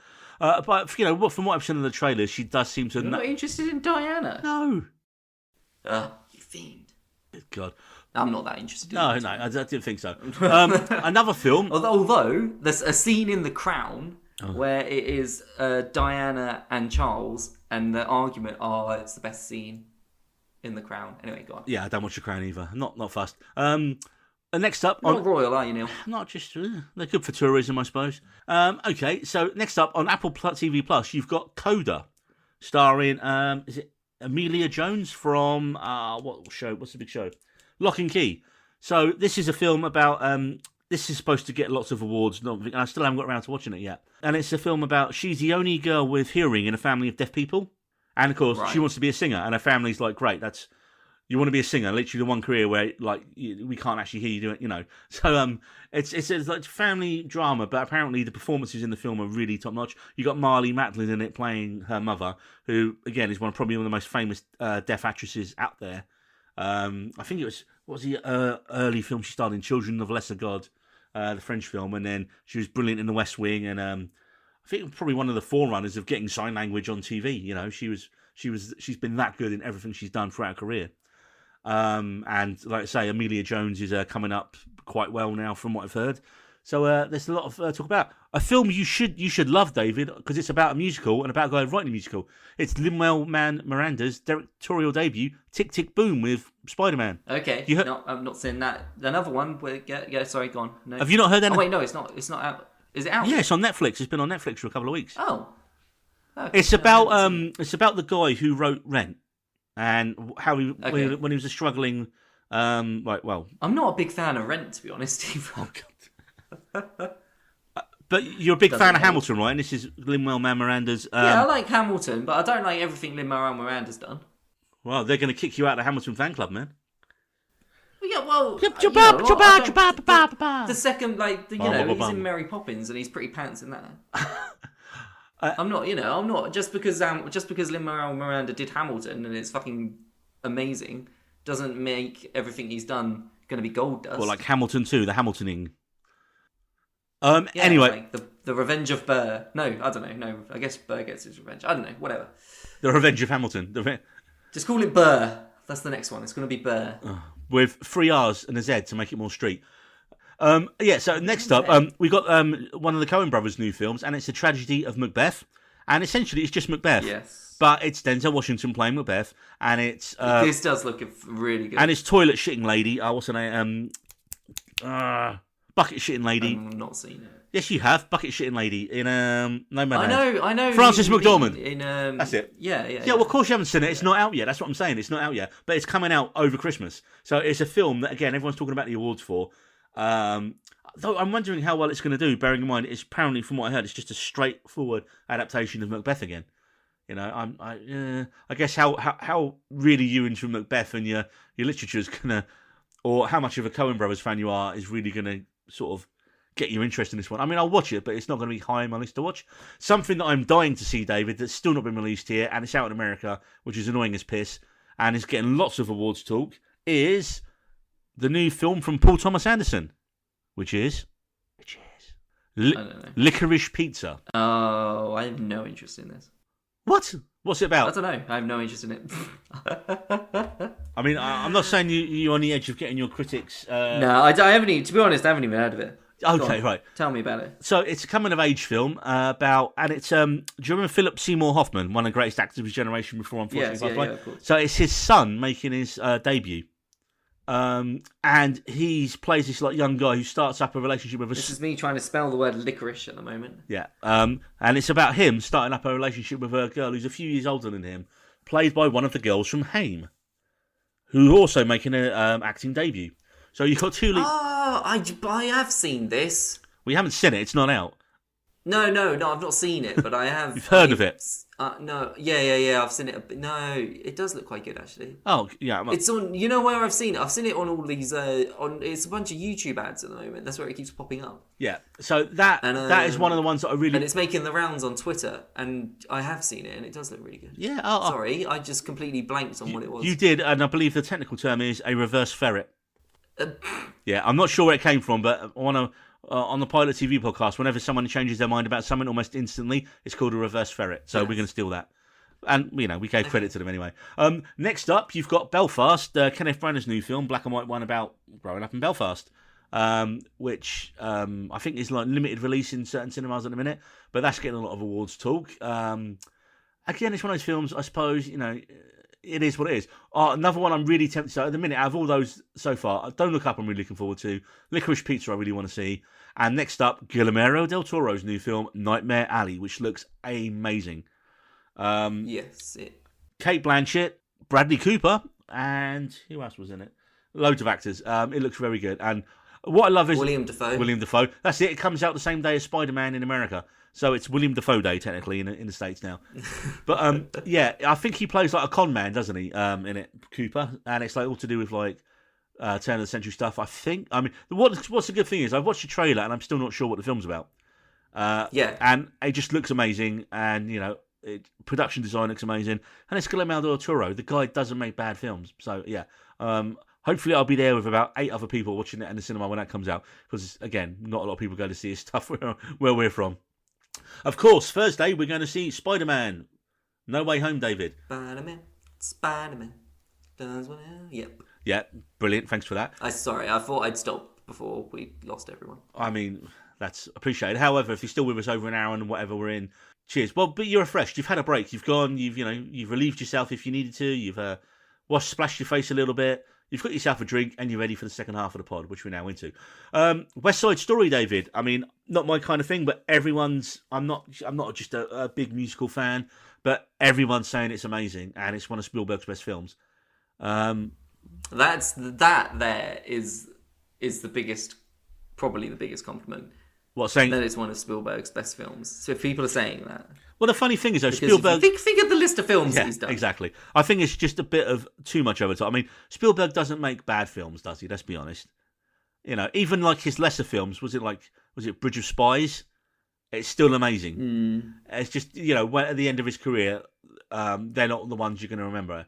It's going to be all like the classics. But West Side Story, and everyone's like, why hasn't Spielberg made musicals before? It's that good. Well, he should only make, you know, there's so much over the top euphoria about how good it is. However, though, there is a bit of a minute controversy about the stereotypical depictions of the Cuban actors in it, or the Cuban things. So, but again, he's just following directly on from the original source material, right? So, one of the more there's a couple. Is it stereotypical or historically accurate? Well, I don't know because I haven't. I do feel like sometimes there's a little grey overlay between the two. Yeah. So, I mean, I'm not too sure on that. Now, we've got a few more India... Well, one of the films I haven't seen, I don't think it's going to make a lot of people's best list, but I'm just pissed off because we never got it in the cinema down here and I can't actually see it yet. It is Wes Anderson's new one, The French Dispatch, which, again, I think, you know, it might get nominated for some production design awards because it generally... Every one of his films always does because they're always amazing and works of art by themselves. In fact, there was a French Dispatch...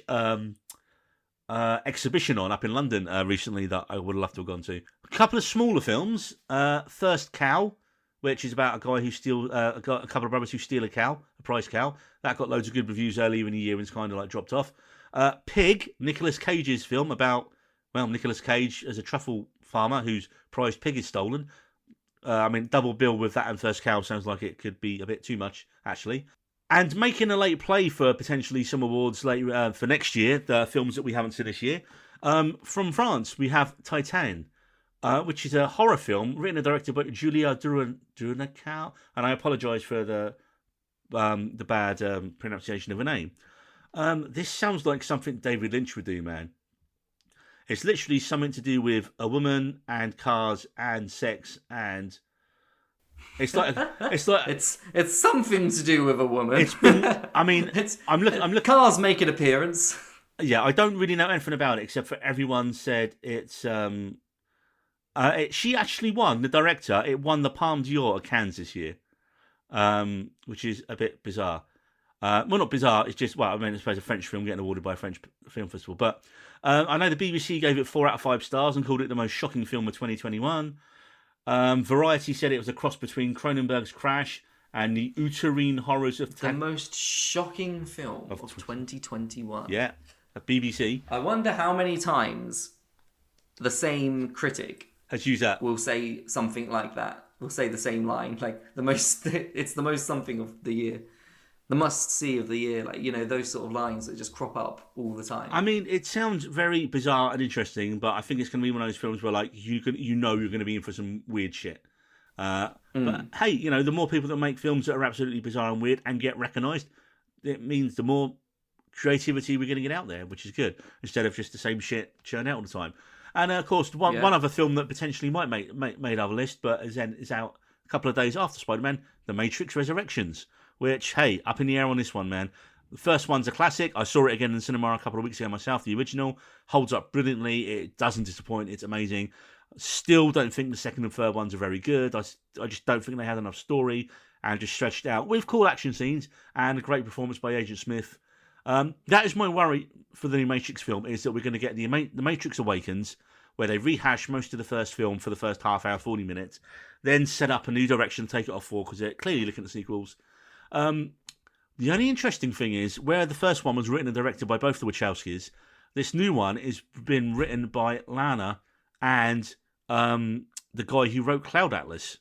So I think there could be some more weird shit in this one as well, man. Yeah, it's a shame that they both dropped off. Like, one of them, we're only getting half the double act. Well, I'm not sure what the other Wachowski is doing these days.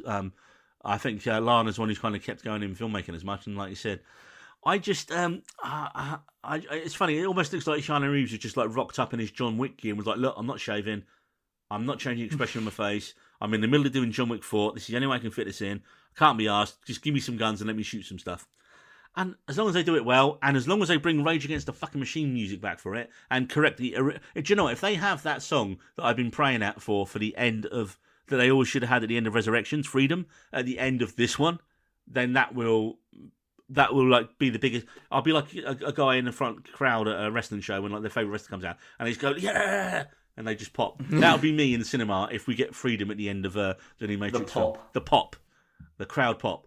Right, so that's a list of stuff that's coming out that we haven't seen, and we probably would make our list if we'd seen them. Now, on to my top 10 films, but not quite yet, David, because I still have my long list, but don't worry, it's not that long, it's quite short. Oh, bloody hell. That's what... Right, so... Let's just hit the names, No, I've got like one sentence after each of them. So, I Care a Lot. Rosamund Pike, channeling her Gone Girl vicious bitch character, not side after a change. Massively unscrupulous arsehole of a character who come up against even more worse people. I Care a Lot. Really good film. Godzilla vs. Kong did exactly what it said on the tin with monster smash action and some decent if inoffensive human actors for a change. Special shout out to young actress Kaylee Hottle as Gia, who used sign language to form a special bond with Kong. She was the best human character in the film. A Quiet Place 2 followed right on from the end of Quiet Place 1, but with some flashbacks to the original. Swapping Cillian Murphy for John Krasinski, great performances by the kids again. My only issue was the scope of the story still seemed fairly small, with the plot basically being we need to get from A to B again. Black Bear, a really weird and great indie film with two halves that is solely designed to show you how amazing Aubrey Plaza can be.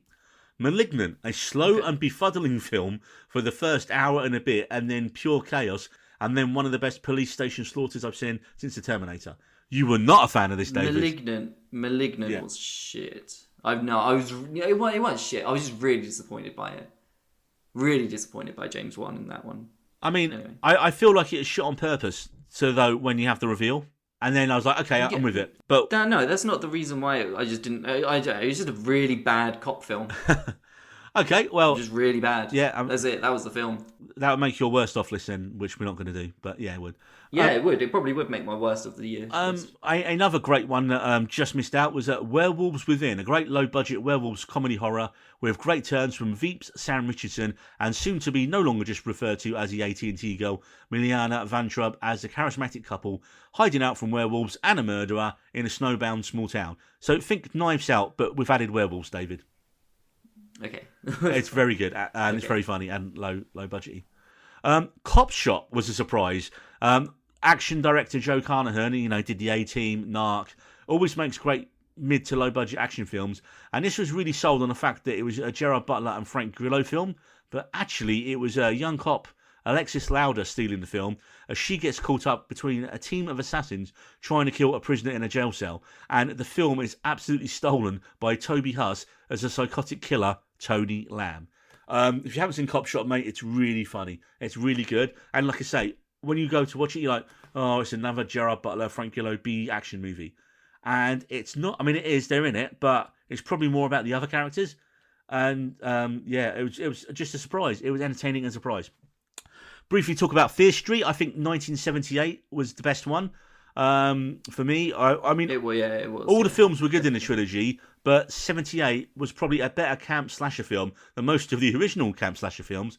Had surprising heart, you actually cared about the characters in it, had a horrific ending, and also managed to do a great bit of setup for the third film. So yeah, I think that Fear Street 78, probably one of the best horror films of the year.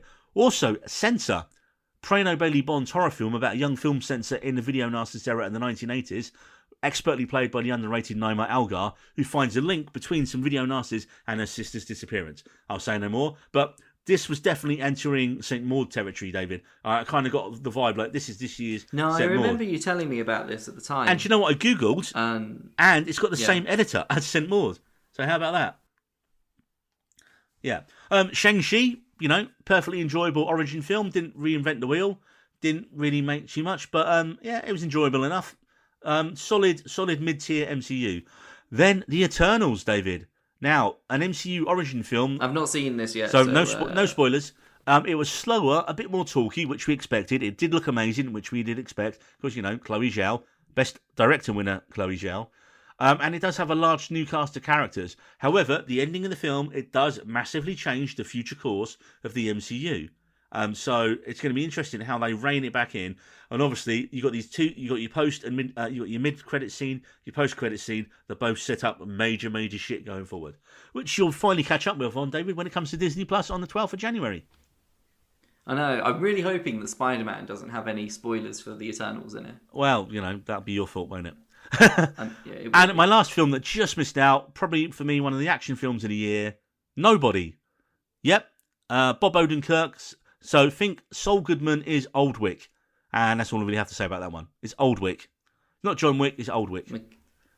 Okay. Now onto my top 10, David. Do you have a film at number 10? Because I can't remember what your. I do. Oh, what is it? I do. My film at number 10 is one of those films that, for us, it came out this year. All right. For America, it came out in December. Okay. And it is Promising Young Woman. Promising Young Woman at number 10. At number 10. Interesting. Yeah, remembering this was my top 10s of films and TV. Yeah. No, it's Yeah. very good. You know what? I could have had my long list, and this would have jumped up loads because I've got other films that I could have mentioned. Because I've got The Green Knight that I really liked that didn't make it. Yeah. And I've got quite comedies that I really liked as well. Well, before we get into the top Anyway. 10s, David, go to your long list. Tell me what missed it. Tell me what just missed out. Okay, so yeah, The Green Knight. Yep. I had other ones in there as well. Amazing. I haven't The seen. Green Knight. Well, it was between The Green Knight. That was what I was doing. So The Green Knight and Promising Young Woman were vying for the 10th spot for me. Right. And I put Promising Young Woman above The Green Knight because I feel like ultimately it's a more impactful and important film. Bigger message, yeah. Whereas The Green Knight was just art house. Weirdness. Very quite slow going, and I didn't enjoy it as much as I enjoyed Promising Young Woman. So that's why Promising Young Woman's there. I think it is an important film for everybody to watch. And if you haven't watched it yet, you should go out and do so. Not because I'm telling you to, because society is telling you to. Ooh. Yeah, I mean, not wrong. Yeah, I know. I thought it was a very, very good film. And it's one of those shames, isn't it? It's a film that when it comes out really early in the year, people just forget about it by the end of the year rolls down. Yeah. Because I was thinking there was a lot of my top films came out towards the end of the year. And I was thinking, nope, got to remember Promising Young Woman's got to find a place in there somewhere. But it's not my top 10, David. My number 10 is. It's not in your top 10, Promising Young Woman. No, I said it's not my number 10. Oh, that means it is in your top 10 somewhere. Wow, you just ruined all the surprise and suspense there, didn't you, Dave? Yeah, so number 10, new film, only come out a couple of weeks ago on Netflix, The Power of the Dog. Oh, This is you the- mentioned this. This is the film. Really good. Yeah, Well, I hadn't need seen to it. see I've only just seen it last Sunday. So now, if you like Naked Cumberbatch, then, well, that's the film for you. But other than that, it's Jane Campion's slow-paced Western, which is more a portrait of toxic masculinity in 1920s Montana than the typical Western. Cumberbatch is on career best form as the cruel and callous Phil Burbank, who cruelly taunts his good-hearted brother George, played by the ever-reliable Jesse Plemons, who stars alongside his real-life wife, Kristen Dunst, who plays a widow called Rose, who Plemons marries. With Rose comes her teenage son Peter, and now he's got a very effeminate manner and a lisp. Sorry. Jesse Plemons is married to Kristen Dunst. Yeah, they got together on Fargo. Aren't they also a married couple in Fargo? Yes, David, and that's when they got together in real life after playing a married couple in Fargo. Oh, is that? I didn't know. Oh, that's such a lovely thing to know. Okay. Yes, and with Rose, just in the film, not in real life, David, comes her teenage son Peter, who is quite effeminate, and he's got a lisp, and he seems very out of place in the macho Montana landscapes of the 1920s. And Cumberbatch's character Phil, he's threatened by Rose and Peter's arrival in his life and the house that he shares with his brother George, and he begins this kind of subtle, cruel campaign of harassment and gaslighting against the two of them.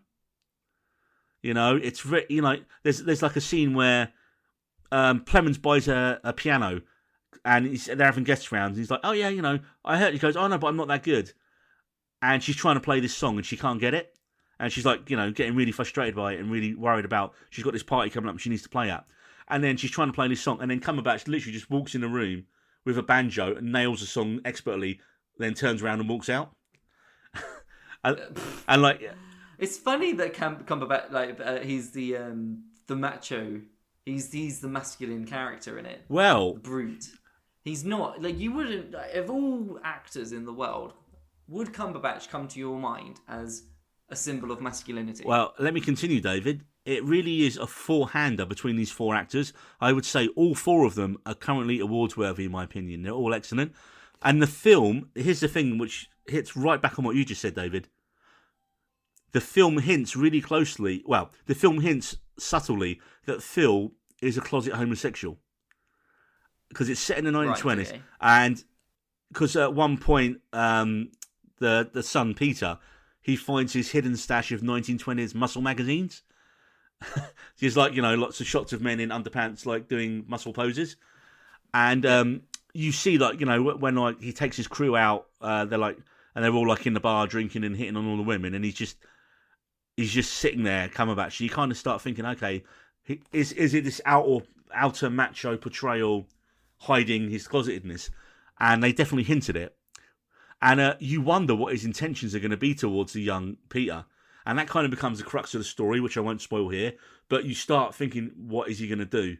How's this going to go? Right, okay. And it becomes, and it's very good. It's very, very good. It's a very slow film, but it's expertly acted, and you don't know where it's going. Like, we were guessing up until the end when we were watching it. Every aspect of the film is perfect, man. The amazing cinematography, and do you know where it was filmed? For the American West in Montana, it was filmed in Central Otago in New Zealand. And do you know, I was watching this, I was like, I wonder how many Westerns would be improved in the future from shooting in New Zealand. I think when the Oscars roll around later this year, this will be the one that takes quite a few of the acting awards. I think Cumberbatch, I don't know if he'll win, but he should be nominated. Dunst could be up for Best Supporting Actress. Plemons and Cody Smith-McPhee, who plays Peter, both of them could be up for Best Supporting Actor as well. It's a proper actor's acting film, man, but in a good way.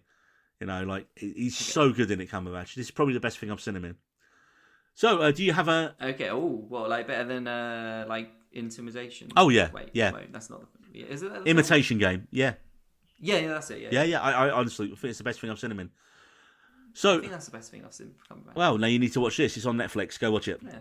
So, my number 9 film is Sound of Metal, which Did that come out this year? I thought that came out last It came out 2019 in America, and then it eventually came out over here 2021. But yeah, I mean, this film, Riz Ahmed should have won Best Actor for this, man, hands down. I mean, you have you seen The Father, which Hopkins won for? Yeah. It's also quite. It's very good. Very. I like. Look, it was quite depressing actually because. Well, yeah. I mean, Granddad had it at the time, so. Films about dementia generally aren't, and I mean, this isn't. They're not. Yeah. This. They could be quite funny though. I had quite a laugh with my granddad when he had dementia. You've brought it up a few times, haven't you, on the podcast, where you say you're having one conversation and then... Yeah, but he got quite funny. Some of the stuff he'd come out with was brilliant. Like, it'd be like, he'd think I'm like his mate from back in the day, and he'd be like, oh, that bird last night, and stuff like this, and you're just like, Granddad, I don't need to hear that. Yeah, he was funny. Anyway. Well, that's good, man. I mean, at least it sounds like, it wasn't all like, at least that's the best. You make the best of it, don't you, in those situations? And sounds like you did, man, which is good.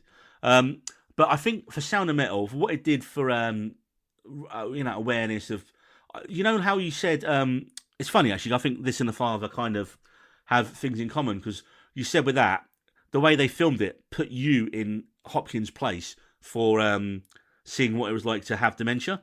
The way it would cut between scenes, it was really. Well, Sound of Metal does exactly the same thing, but with being deaf. So you can't hear what's going on in places. They literally just turn the sound down, and you're put in Riz Ahmed's character. He's called Ruben, and he's a drummer in an avant-garde heavy metal duo with his girlfriend. And you when he's all the sounding like you're underwater and not being able to hear, you get that. And again, I'm not sure if I sort of. There's lots of stuff to do with versions and the subtitling. And when I watched it, I'm not sure if there was supposed to be subtitles at certain points or there wasn't. Because there wasn't. So there were subtitles at other points, but there wasn't when people were talking. And I feel that they've done that on purpose. And I could be wrong, but I think they did that on purpose so that as he's dropped in suddenly with a bunch of people who were sign languaging and he doesn't know what they're saying, so are you as the audience watching it. And there's lots of stuff that they do really cleverly to put you in his shoes, as it were. Again, not a barrel of laughs. It's quite a... yeah, to put it lightly. Yeah, so, I mean, I think there's quite a link between those films. But again, I think Ahmed's performance in it was so good that he should have easily got Best Actor. So that was Sound of Metal, number 9. Film at number 8, David, or what was it again? Remind me. We're on number 8, I think. Yeah, that's what I said. I have a film for this one. Ooh. Sorry. And no, you don't Yes. have to apologise. What? It was a film that I watched only about 2 or 3 weeks ago, Neil. And it's only recently come on to Disney Plus, which will probably give it away. So Shang-Chi. Not Star, not Disney Plus. The Last Duel. Oh, The Last Duel. Excellent. Oh, what do you think? The Last. We haven't Duel. talked about this. Yeah. No, I genuinely really enjoyed how they narratively told the story of this medieval rape, which might not sound like it's a barrel of laughs. And you know what? The film isn't really a barrel of laughs. Oh, well, I don't know. Ben Affleck is having a great time in it. He was loving life with his ladies and his drinks. But so it's how the story. So it was played out through 3 different perspectives of the same events that happen within about 5-year period, and you see it from one character's point of view, and then you see it from another character's point of view, and then another character's point of view. And I loved how it did that. My only gripe with it is that when you saw the last character's point of view, so when you saw her point of, I've forgotten her name, Jodie Comer's. I meant the character. It's Marguerite, sorry. Marguerite. So when you see Marguerite's perspective, I really wish it wouldn't have said the truth. Yeah, but because it's always the truth according to Sir Jean de. You know, I'm bad. And then it's Jean always de Carac, and then it's like or Jacques Legrès. Yes, and then it's the truth according to Legrès.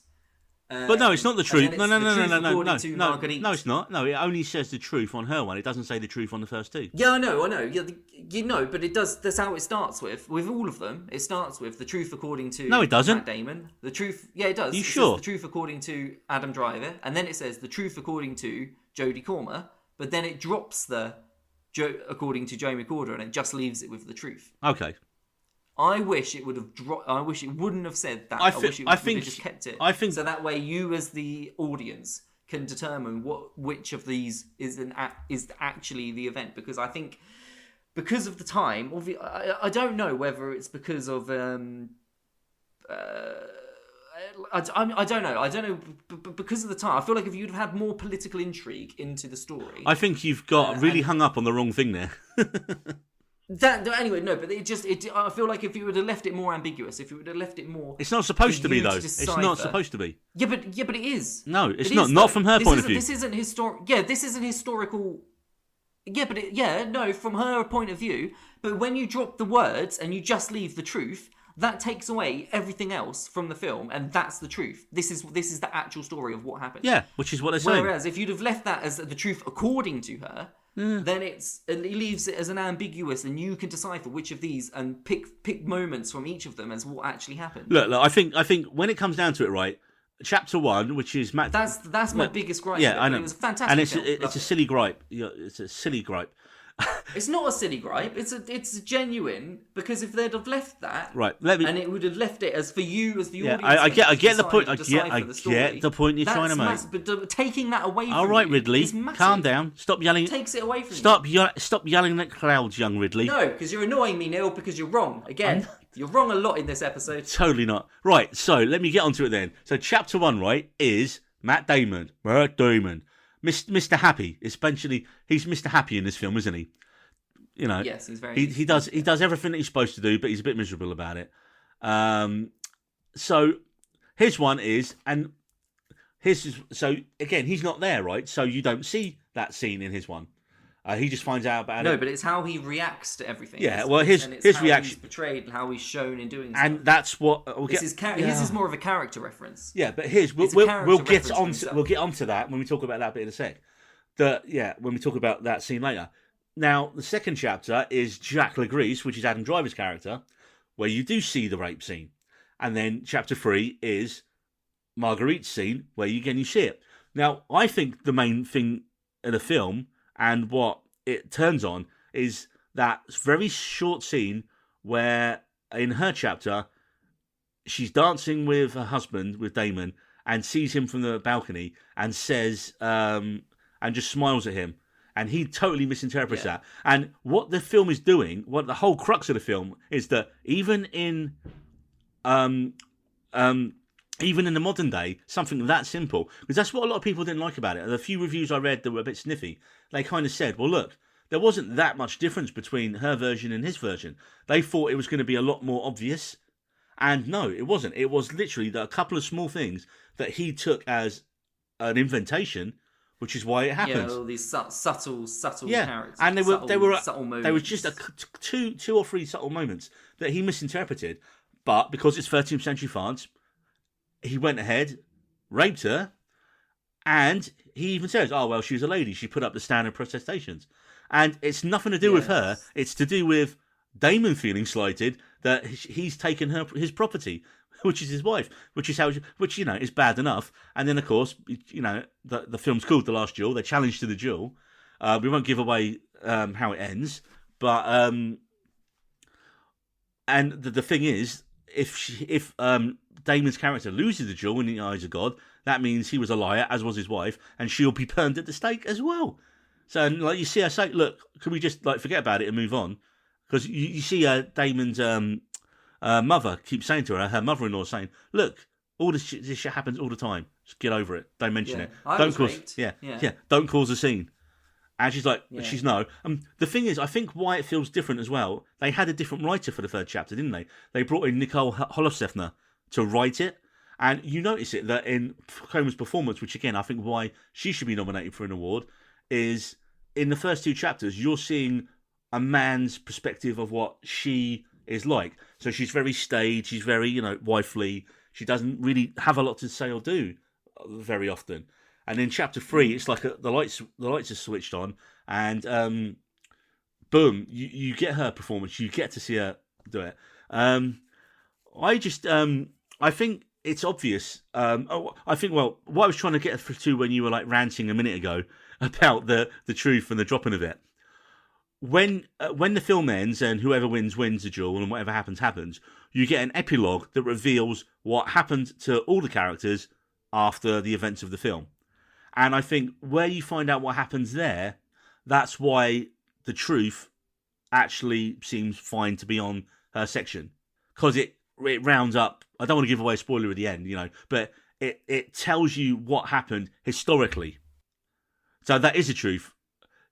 You saying, "Oh, it's the truth according to her," but when you, like I say, the epilogue on the end of the film says what happened to all the characters and how all their lives played out after this event. So that is it's the truth as written, right? So I think you got a bit too hung up on. I'm not hung up. Well, it's a small. It's thing, a very small thing. Yeah. I thought. But it's not. But if you was to just have left it, it would have made it even better. If you'd have not have made it so finite that this is the truth, this is what you need to believe. Well, I will. And if you'd have left it, because then it would have left it, and you'd have been thinking about all the political intrigues, and then you'd have been thinking of everything, and that she could have benefited from potentially lying. She wasn't. But I don't think the film really played. You know what? And then you've got and then it puts it into a massive melting cauldron for you to decipher what's going on. Well, all I can say would have been better for it. Well, I think it's a very small point that you got fixated on there, man. But I agree. I think it's a brilliant film, and unfortunately, not enough people saw it. As of December 4th this year, it's only made 30 million worldwide from a budget of about 150 million, and so technically, it is. Unfortunately, Ridley Scott's gone on a few interviews and gone on a bit of an old man ranting, blaming it on millennials. He literally said millennials. I know. He was on a podcast with Mark Maron last month, and he blamed the film's box office failure on millennials, saying, "I think what it boils down to is what we've got today are the audiences who are brought up on these fucking cell phones. They do not want anything ever taught to them unless you were told it on a cell phone." Which, I mean, come on, Ridley, you just made fucking House of Gucci at the same time, right? Which is a big steaming pile of ass. So, can't have it both ways. Have you seen it? No, but I've heard it's terrible. You just said something and you haven't seen it. I've got no interest in seeing it, man. How do you know this is... was it another wet fart? I feel like it was a follow-through from what I've heard, man. Right, so my number 8, David, here's a film I know you absolutely loved. not, Oh, okay. is, Oh, okay. and it's a surprise because it is a musical. Oh, you okay? Yeah, you want? It's got Adam Driver in it again, hasn't it? Adam Driver once again. What was that called? It's what you put. forgotten what It's that's what you catch butterflies in. Shall we start? Something like that. David, what do you catch a butterfly in? A net. A net, exactly. It's called a net. Boom. Love the punnage. Yeah, I thought on paper this would be terrible and I'd absolutely hate it. And since I've seen it once, I've now seen it 3 times. I remember when we talked about it on the pod before. I honestly couldn't tell whether it was utter shit or genius, and I'm now leaning heavily towards genius, man. Now, you didn't like you saw the opening song out of context, so again, but you didn't like how they weren't great singers. I haven't seen the film. So, No, yeah. But I sent you the opening song, May We Start by Sparks. And, there's something about it, film that is, I think the way it's filmed, the performances, it just draws you in, man. I mean, I think Driver is better in this than he is in Last Duel, which is saying something as well. Marion Cotillard is brilliant. Simon Helberg as the accompanist. He's not actually in The Last Duel all that much. What, Driver? Driver. I mean, really. he is. He literally gets his own chapter, mate. So he kind of is. He but he's not. Yeah, but he gets his own chapter. But it's like he is a main character. Yeah, but they're kind of all in it and not in it. Anyway, fantastic point. Yeah. So Annette, it's such a bizarre film, man. I mean, I think if I'd seen Titane, that might have made the bizarre film list. But what I love about it, man, is just each song's got a completely different musical style. You know, you go from like whatever that opening song is, which is just an earworm of the highest degree. I'm amazed it didn't turn up on my Spotify Wrapped list for the year. But you've got like opera numbers, you've got angry, loud numbers. There's a scene later on called "You Used to Laugh" when Adam Driver's character, he's a stand-up comedian, and he's just having a rant at the audience and just swearing his head off at them, and the audience is singing back and swearing at him. It's brilliant. He's so unhinged in it. And like I said, I haven't really actually told you what the film's about. So yeah, and that is a musical psychological drama film, and it's directed by Leo Carax in his English language debut, and it's written by the Mel brothers of Sparks fame, with them doing the music and all the original songs and that. And the plot essentially follows edgy stand-up comedian Adam Driver and his opera singer wife Marion Cotillard, and how their lives are changed when they have their first child, the titular Annette. One thing I will mention, David, is when we see Annette, she's played by a wooden doll. Yeah, it gets a bit weird. Oh, okay. It gets a bit weird. And then he as the kind of as the story progresses, the doll starts singing, and they're like, "Oh, let's put the doll out on stage and make the doll famous." And it's like it's weird because you're always like, are other people seeing it's a doll, or do they see it as a real person? Like that's still not clear to me.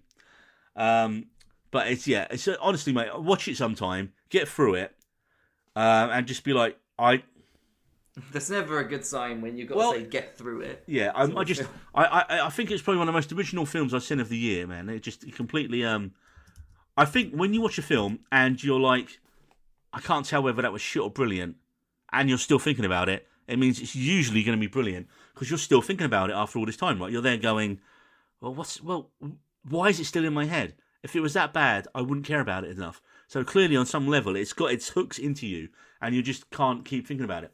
So yeah, Annette, my number 8. Now, David, what is your number 7? Was it a film or a TV show? I think it was a TV show.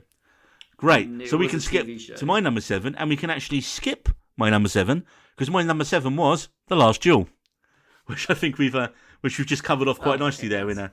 Have you had your blood pressure medicine since? Yeah. No.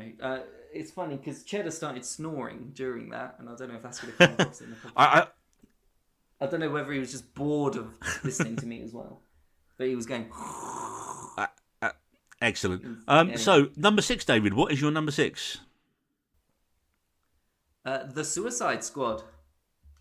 Boom. Yeah, the Suicide Squad. It is indeed. Oh, hey. It's not my number 6. No. Oh, it's going to be further. Oh, okay. Well, yeah, no, James Gunn, The Suicide Squad, I think it did so much more and so much better than was previously done with the characters.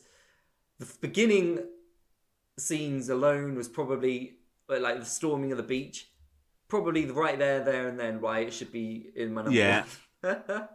But and the film, So fun. It feels low stakes and high stakes all at the same time. And if you take this separately, because with the DC is annoying because I keep thinking to myself that it's a universe when like the DC universe, but I need to just take It's just what it is. What it is. And if I do that, and if I take it as its own separate entity, it's fucking fantastic. I mean, John Cena is as Peacemaker, and I can't wait for the Peacemaker show. And I don't care how many men, women, or children I have to kill to get peace. Yes, he was so funny in everything. Like Idris Elba as Bloodshot, as Bloodsport. Rick Flag gets personality. Just even Rick Flag, yeah, because he was in the first one, which like well, you referred to personality. You referred to him as boring army guy when we talked about the first film. Boring army guy. That was his character in the first one. It was boring army guy. And now he's hey, I'm fun army guy. Yeah, Margot Robbie as Harley Quinn's probably her best. I would agree with that as well. Harley she has Quinn. that brilliant fight scene where she escapes from the compound, which is brilliant. And just the fake out at the beginning with the two teams, man, that was just amazing. I mean, and the music, I love the music. That's one of my favourite songs. People Who Died. Not actually that version, but the version from the original Dawn of the Dead. The remake of Dawn of the Dead that Zack Snyder done, which was written by James Gunn. So talk about a link there. As a film, from a pure entertainment standpoint, you can't go wrong with Suicide Squad. A big smile on my face, man. The whole time I was watching it, I was just like, I can't believe they're doing this. It nails all the things. I mean, what others? I can't even, man. It's just it's on my Christmas list, and there's this really cool looking 4K Steelbook edition of it that I want to get. So everyone. I mean, Ratcatcher, mate. Can't not mention Ratcatcher. It was like the heart of the movie. You got David Dalsmashian, who Polka Dot Man, with his bizarre backstory and all that kind of stuff, man. King Shark. We haven't mentioned King Shark. Friend. You know. Yeah. I mean, you could be afraid. Well, that's why I mentioned the ones we didn't mention. And of course, your main villain is a giant alien starfish called Starro the Conqueror.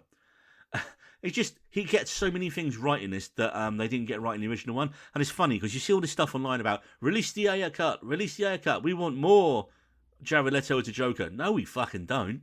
We didn't want him in the first place. He was absolutely terrible as that. I don't think any.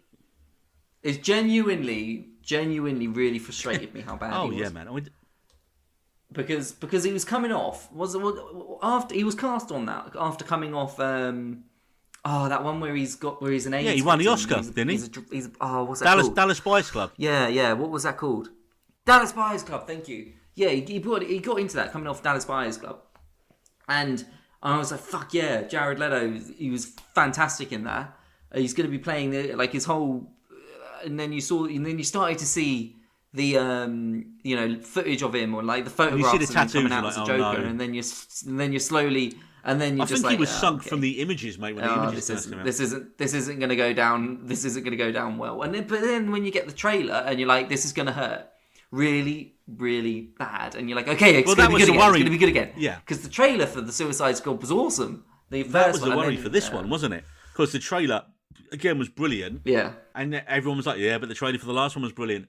I was like, no, in James Gunn we trust. It's going to be, and it's exactly what we wanted it to be. It was a Guardians of the Galaxy style. Turned up to like 11 with a lot of extra blood and swearing and ultra violence and alien goop. Loved it, mate. Yes. Yeah, I think you know what that is currently the comic book film of the year. Sorry, Marvel, you didn't come close this year. Suicide Squad. Well, I mean, we haven't seen Spider-Man yet, so. But for the purposes of this podcast, I think we can agree the Suicide Squad is the best comic book film of the year. Yeah, it's up there for me. Yeah, it is. Yeah. Oh no, Invincible's not a film. Yeah, okay, yeah. It was, although it was a literal comic book. Right, moving on to my number 6 film, David, and it is another Amazon Prime film. Came out around April-May time, and it is very short. It's only 90 minutes. Yeah, and it has no. Is it a horror film? It also has J.K. Simmons in it. Wait, no. Okay, Palm Springs. Oh, son of the Danish.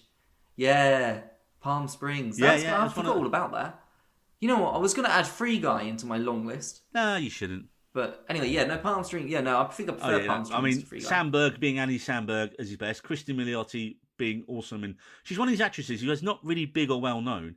And yet every time you see her in something, like, who's that actress? Oh, it's her. And then you see the list of stuff she's done, which is really good. And yet, like you say, I mean, it's essentially Groundhog Day, but at a wedding.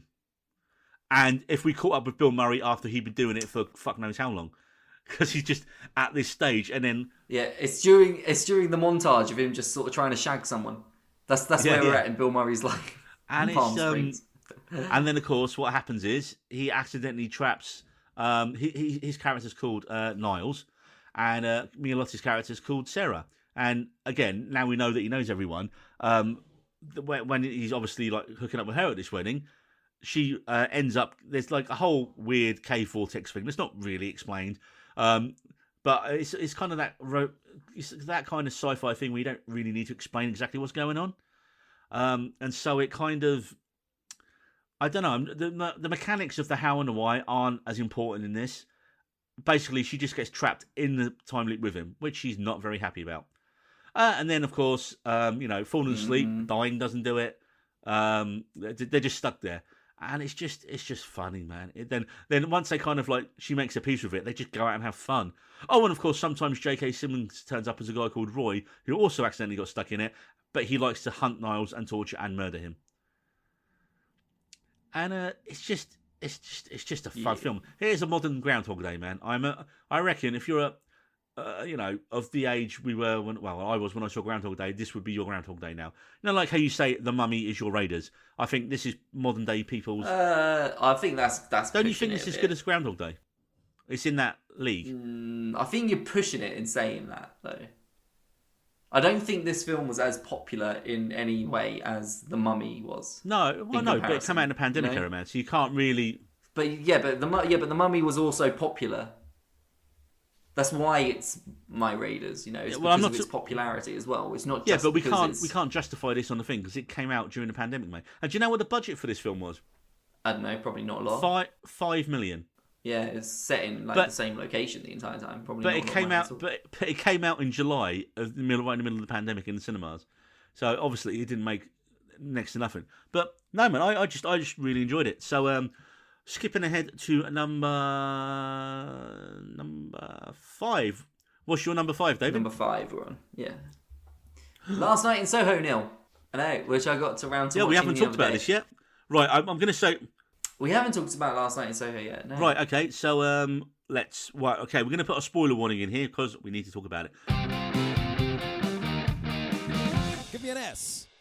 Give me a P. This is taking too long. Spoilers ahead. Yeah, well, I obviously enjoyed it because it's on my number 5. I have a gripe. Okay. As I do with most things. Yeah. And that it was quite obvious. Really? Well, you think the twist? Yeah. Well, the twist at the end was obvious. You thought that?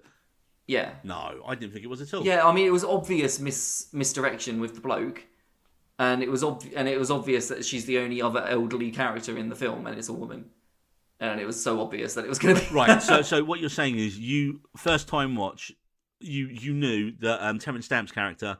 Again, I think before we get into specifics, let's actually let people know what Last Night in Soho is about. So, yeah, Last Night in Soho is a new Edgar Wright film, which is a psychological horror film starring Thomasin McKenzie, Annie Taylor-Joy, Matt Smith, Terence Stamp, Diana Rigg, and Michael Ajoe, who I didn't really like because he was the most wettest, bland boyfriend character of all time. He was a bit creepy as well. Yeah, he was. I felt like I enjoyed him because he was creepy. I think they left that in there just to make you have him as a red herring potentially. I think. Yeah. Definitely. The main character is Thomasin McKenzie's character Eloise Ellie Turner, who loves the music and the fashion of the 60s, dreams of becoming a fashion designer, as her mum was, who also unfortunately killed herself when she was a kid, so she now lives with her grandmother. She also does occasionally see her mum's ghost in mirrors, so I thought, that's going to be a big thing. That's going to happen. Then Ellie goes to college to study at uni, and she's like the odd one out. She's got an absolute monster bitch of a roommate, and she ends up moving out and getting this little place in, would you know it, Soho, owned by the elderly Mrs. Collins. played by the late great Yep. Dame Diana Rigg. So, okay, Was it her last film as well? well, that's why it says for Diana at the start of the film, or is it the end of the film? Yeah. says It was her last. It was her last film. Wasn't it? Yeah. Well, also the woman who her boss at the bar, Margaret Nolan. She also was her last film. She died before it came out as well. No. Yeah. Was she really? Yeah, yeah. She was. How old was she? She can't have been very old. Well, old enough, I guess. But that first night when she's staying in Soho, she has a vivid dream, and suddenly Ellie is back in the 60s. But when she looks in the mirror, she is. Well, if we're being specific here, Neil, I think it was her second night, because the first night she spent awake at the whilst the party was going on. That's why I said the first night in Soho. They're both. Is it not? Are they not both in Soho? No, because the first night she's in the one. Where's her dorm room? Is that not in Soho? No, she's in a completely different part of. London, nothing. is it? Yeah, it's only when she. It's all the same. Yeah, but she's got to be commutable. I don't know. Whatever. Okay, cool. That doesn't make any sense. Why would she have a vision of what's going on in a place where nothing went on? It's only when she moves into the bedsit. Soho's massive. No, you're talking out your ass on this one, mate. It's when she gets into the bedsit. No, that I know has what all you're the- on about, but but that's not when she has a vision. yeah, it is. It's So that's you saying her first night in Soho. the location. yeah, in the location, in the bedsit, not in the dorm flat. The dorm flat has nothing going on there except she just dozes off in the thing. Then she wakes up and she's late. She wouldn't have dreamed of Soho yet if she hadn't stayed in the apartment yet with all the bodies in the walls. Yeah, but Yeah. okay. Yeah. Soho's quite massive. Soho's quite big though. Let the point covers- let well, the it's point quite small, let the actually. It point covers a go. small area. Let the point go. But yeah, so when she has that dream the first night in Soho in the bedsit owned by Mrs. Collins, she wakes up and when she looks in the mirror, she doesn't see herself. She sees a young blonde woman called Sandy, played by Anya Taylor-Joy, and they're mirroring each other's things. So every night then she starts seeing Sandy slowly go on this journey to, she wants to become a singer. She meets Matt Smith's charming manager guy, Jack. And then, of course, that side of her life then starts bleeding over into her modern life. So she starts getting inspired to draw Sandy and, but then it goes a bit dark, doesn't it, David? Yeah. It gets. Jack's it takes not a very turn, nice. for sure. It definitely takes a turn. He's not the nicest of gentlemen. She ends up becoming a prostitute. Yeah. And that's and we see Matt Smith murdering her Or do we? in one of the visions. And then there's also our main actress whose name I've forgotten. What's her name again? Thomasin McKenzie. Character Eloise. Eloise, sorry. Eloise is haunted by all these men just all these men from Ghostly the men. 60s. Yeah. Ghostly men, just sort of figures, sort of just about everywhere, and they're all the men that are Anna Taylor-Joy, Sandy. Oh, they're all her gentleman callers of an evening. Well, and that she's being haunted by. but what's clever is and it almost comes. I mean, it's. Would you say it's a horror film, or would you say it's a psychological thriller? Because it's psychological thriller. Yeah, it's not more than out and horror. out. Bar the stabbing scenes, there's nothing really stabby in it. There's nothing really like. Well, no, the ghosts. That's the horror element Yeah. of it. And More than the stabbing. The stabbing's not really. What I horror, liked. it's just stabbing. What I liked was the blending of where she's seeing it in the daylight and she thinks she's going mad. I love that they and I think the whole thing with the mother killing herself and her. I mean, how many times does she scream and run out of a room in front of her classmates? Yeah, I mean, everyone. There's a reason why everyone sort of doesn't like. I guess she is that sort of person where you kind of avoid in real life because it'd be like, okay, they're a bit crazy. Yeah, You would though. Like, if you're being brutally honest, you probably would avoid them. yeah. Because yeah. I mean, you'd reach out as well and be like, "Are you okay?" But at the same time, From that, I just get yeah. that John, the boyfriend, was just kind of like he was really desperate. yeah. I mean, I did. I mean, so you knew. So what? That's what I'm trying to establish because I didn't see the twist coming. I thought, okay, why does it need to have a twist? No, I thought it was. Yeah, I didn't think it needed to have it. Was... I mean, I was fine with the twist, but as I was watching it, I was just like, but once you've seen it once you watch it a second time, then you. I agree that it didn't need it as well. Well, no, but that's one of the no, reasons why it was a good film. So even with the twist. So are you in the camp? Because a lot of people think the first hour and a bit of the film, the first sort of hour and 20, are brilliant, but then the final act twist and reveal of Miss Collins being Sandy is a letdown. You're firmly in that camp, would you say? I wouldn't say it's a letdown. I just think it wasn't as big of a shock reveal as it could have been. I mean, I did love the bit that she'd clearly planned it out when she says, "Oh, it's okay. When they find you, they'll think you just killed yourself because everyone thought you were a nut job anyway." I was like, "That's brilliant," and that's been seeded from like the get go in it. I did keep wondering whether more was going to happen with the ghost of her mum in the mirrors, because that was enough that didn't go anywhere. I feel like we might have missed something further with that, and if we dive a little deeper into the show, there's not. I've watched it. Into the film, I've watched it 2-3 times, man. I've read loads on this. There's nothing really more to it than that. And it's funny because when you, it's just planting that seed of it's just insanity setting that again, up. isn't it? It's setting up a mental state as the film goes on. But I do like the fact that the ghosts aren't actually after her. The ghosts are there to warn her. But then I don't get that. Well, the ghosts actually, no, it's a weird one actually, because the ghosts want her to kill Sandy, aren't they? So they are kind of vengeful, but they're not vengeful towards her. They're almost. It's not that kind of Del Toro thing where the ghosts are actually good people who murdered him and trying to warn them about the live killer still. It's kind of actually they were scumbags who were murdered. And it's kind of that weird, well, whose side are you on at the end? Yes, she was taken advantage of, and then she killed Matt Smith's character, but surely she should have just stopped there, then maybe? But she just kept going on. So I think it definitely pushes her fully into the villain side of things. And I suppose that's done so that you can see how Ellie doesn't go down that path herself. Although I did like it when she almost stabbed her bitch roommate in the face with a knife. That was pretty cool. Oh, the scissors. I know, with the scissors, I really wish she did that, because she pissed me off. She was so good. And if you think about her as an actress, because I was only looking at this, what's her name? Jocasta was the character's name, right? If you look at her, and then you look at Diana Rigg from about... Oh, when she was the similar age, yeah. They look quite similar. Oh, so do you think that casting was on purpose then, maybe? I don't know if it was on purpose. Or just happy accident. I'm thinking that, I don't know. I just feel like they look quite similar. If you look at Diana Rigg from like 50 years ago and this lady, but Anna Taylor-Joy looks nothing like Diana Rigg from that time. Anyway, well, she kind of does. Right. So anyway. So yeah, loved it. So yeah, there was two characters. I mean, I'm waffling. Yeah, clearly, and I really loved it, man. I mean, I thought like everything was spot on. It production design, visually. It looks stunning. All the neon, all the I mean, it's funny because my parents watched it the other week and they absolutely loved it. And I was on a bit sure. I thought, I know they're going to love the first hour, but then when the ghost stuff starts coming into it, they're going to like it still. And like my mum's like, I don't do horror films. I was like, oh, okay, well, but you know, it's got all loads of 60s music in it, and they loved it. So I think the horror stuff isn't enough. Yeah. And it's almost like the whodunit thing at the end, and like you know, so yeah, I was I it's funny at the end when people have got. I saw a bit online. You know, the very last scene is you know Ellie's now a successful fashion designer.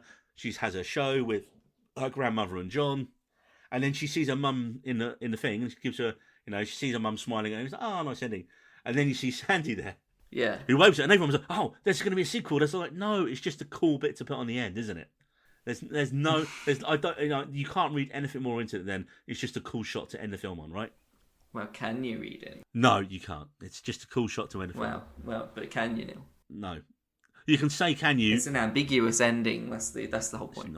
It's not. It is. Of course it is. Well, that's like, isn't that the definition of an ambiguous ending? An ambiguous ending would be if someone dragged her into the mirror and she was stuck in the mirror. That would have been cool, actually. I just thought of that now. And then, yeah. Oh, I thought of a better ending of that. What do you reckon? She sees Annie Taylor's character in the mirror, right? And then she gets pulled into the mirror. She's stuck in the mirror. Then Annie Taylor-Joy is her in the real world, and the film ends. No. Yeah, it's better. No. Yep. No. Right. Well, we're done with that one because you're talking out. Anyway, it's not. You were saying that it's Edgar Wright's best film. I disagree. I still think Hot Fuzz. See, yeah, but I didn't think Hot Fuzz was in the first place. I thought Scott Pilgrim was. What I like about this, right? And you think Scott Pilgrim is better than Hot Fuzz? Yeah. Sorry, I do. Scott Pilgrim. Yeah, I love Scott Pilgrim, man. Versus the World. Do you know when we did our top 10 best films earlier in the year? Scott Pilgrim was my Edgar Wright film. Is better than Hot Fuzz. In my opinion. Okay. But now I think Last Night in Soho's better. And I'll tell you why. Because, and this is what's... Then Hot Fuzz. Look, Get over it, David. Get over it. Get off the hill. Okay. You can sound surprised as many times as you want. What this film does for Edgar Wright is it shows him expanding his directorial palette, right? He isn't just making the same film again and again and again. He's not doing like the buddy comedy, Hot Fuzz, Shaun of the Dead, World's End stuff. Even Pilgrim, which had its, it had that traditional Edgar Wright humour. This is him going, look, I want to be a film director who can do different genres, I can do different stuff, and I'm going to do that. I'm not going to, there's a couple of little bits in it. There was maybe one joke that sounded like it was from an Edgar Wright film in it, when John's saying about, well, how would I get there? From East London, was it South London to North London? That joke there, that was delivered in like the Edgar Wright style. But I like it, man. But people did complain, oh, well, it doesn't feel like his other stuff. I was like, yeah, that's good. That means he's growing as a director. He's doing his stuff. I mean, he is one of my favourite directors, man. I don't think he makes better stuff. Even Baby Driver was kind of like his first big style American film, because technically, Scott Pilgrim. Baby Driver's better than Scott Pilgrim. Get off this podcast. What are you talking about? I'm really confused how you spot Pilgrim. I love Scott Pilgrim. Oh, it's a good film. I like it as well. It's not a bad film, but it's definitely not his best. It's brilliant. It's brilliant in a bunch of ways, and it's got Mary Elizabeth Winstead in it, which also makes films. But, like you said, he hasn't done a bad film. No, like his worst film's probably The World's End. Yeah, I think we all agree on that, actually. So my number 5, David, we can actually skip over again because it was The Suicide Squad. All right, okay. So my number 4, which again we're shooting from now, guys, because my number 4 we've already talked about, which was Promising Young Woman. Oh, okay, that was quite high up on yours. Yeah. Well, I mean, it made an impression, man. It's you don't see that. It did. It certainly did do that. You yes. don't, and like we said at the time when we talked about it, the message of the film was so strong and I mean, there's so many parallels if you think about that between that and The Last Duel. In that, even 1300 years ago, even in the 13th century, shit like that people were still getting away with. And this is like the modern day version of it. Right. So my number 3 film is Ghostbusters Afterlife. Oh.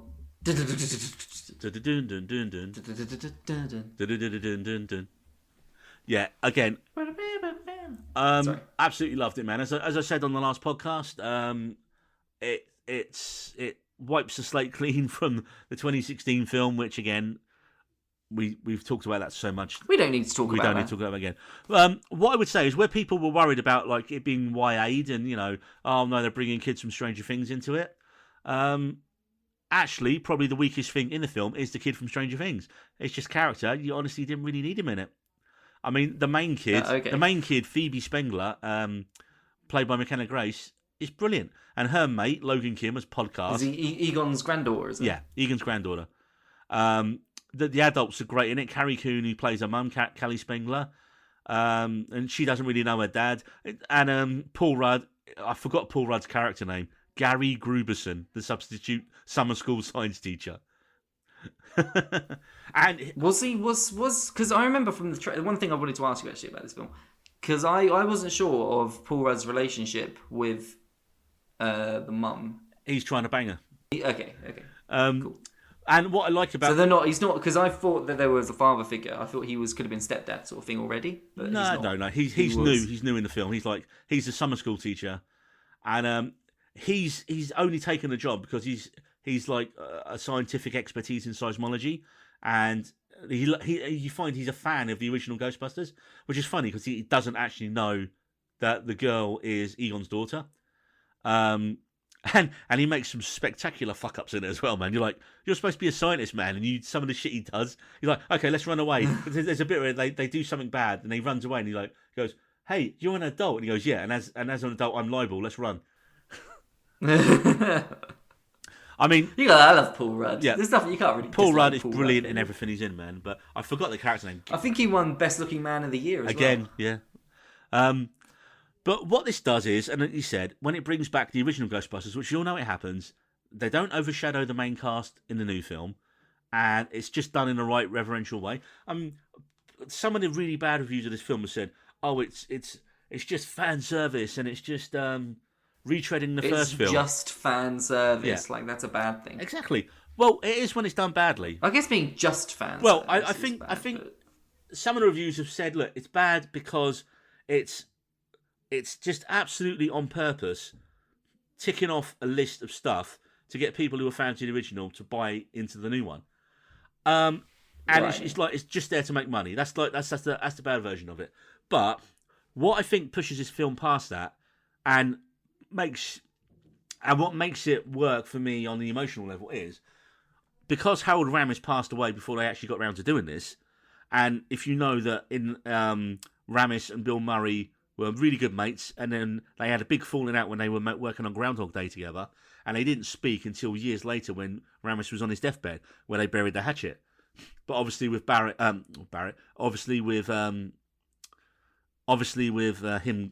forgot the bloody guy's name. Obviously with Harold Ramis gone, they really shut down the chances you're ever going to see this film be made.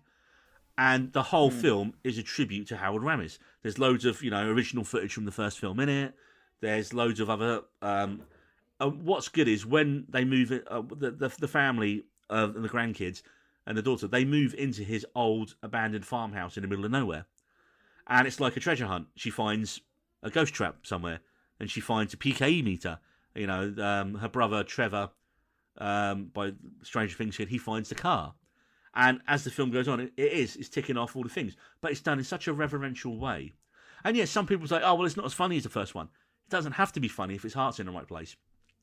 And the ending of the film, mate, like I said, most people in the cinema, especially around my age, were just in floods of tears because it was done so well.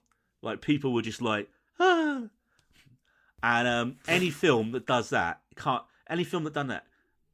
if it gets that reaction out of the audience, it's done what it's achieved, The whole point of film is to get that reaction, is to have that emotional experience in the cinema, and that's what Ghostbusters Afterlife does.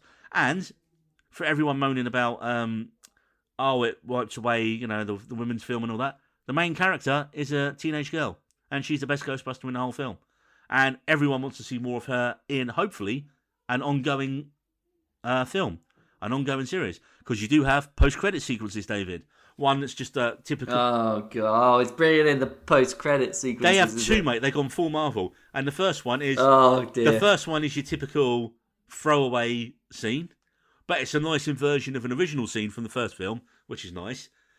And the second one, the second one sets up where the franchise could go next, which is good.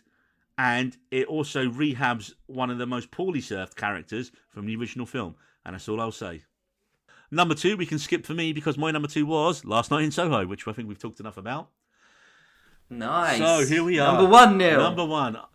Your most favourite thing of the year. My most favourite thing of the year. I think we all know what it's going to be. And it is... June. Yeah. Not the month. Dune. Not the month. Dune. Should we say it at the same time? Let's say it at the same time. June. That was close. That was close. 3. We almost said it. 1, 2. 1, 2, 3. June. Good God. Mate, the podcast's going to be 8 hours long. No, we didn't. Do you know what? I'm just going to edit it so we said it at the same time and it'll work. Hey, editing. Going to cheat it. Go on, David. Okay. Splooge all over Denis Villeneuve. What can I say about Dune that we didn't say in our previous episode?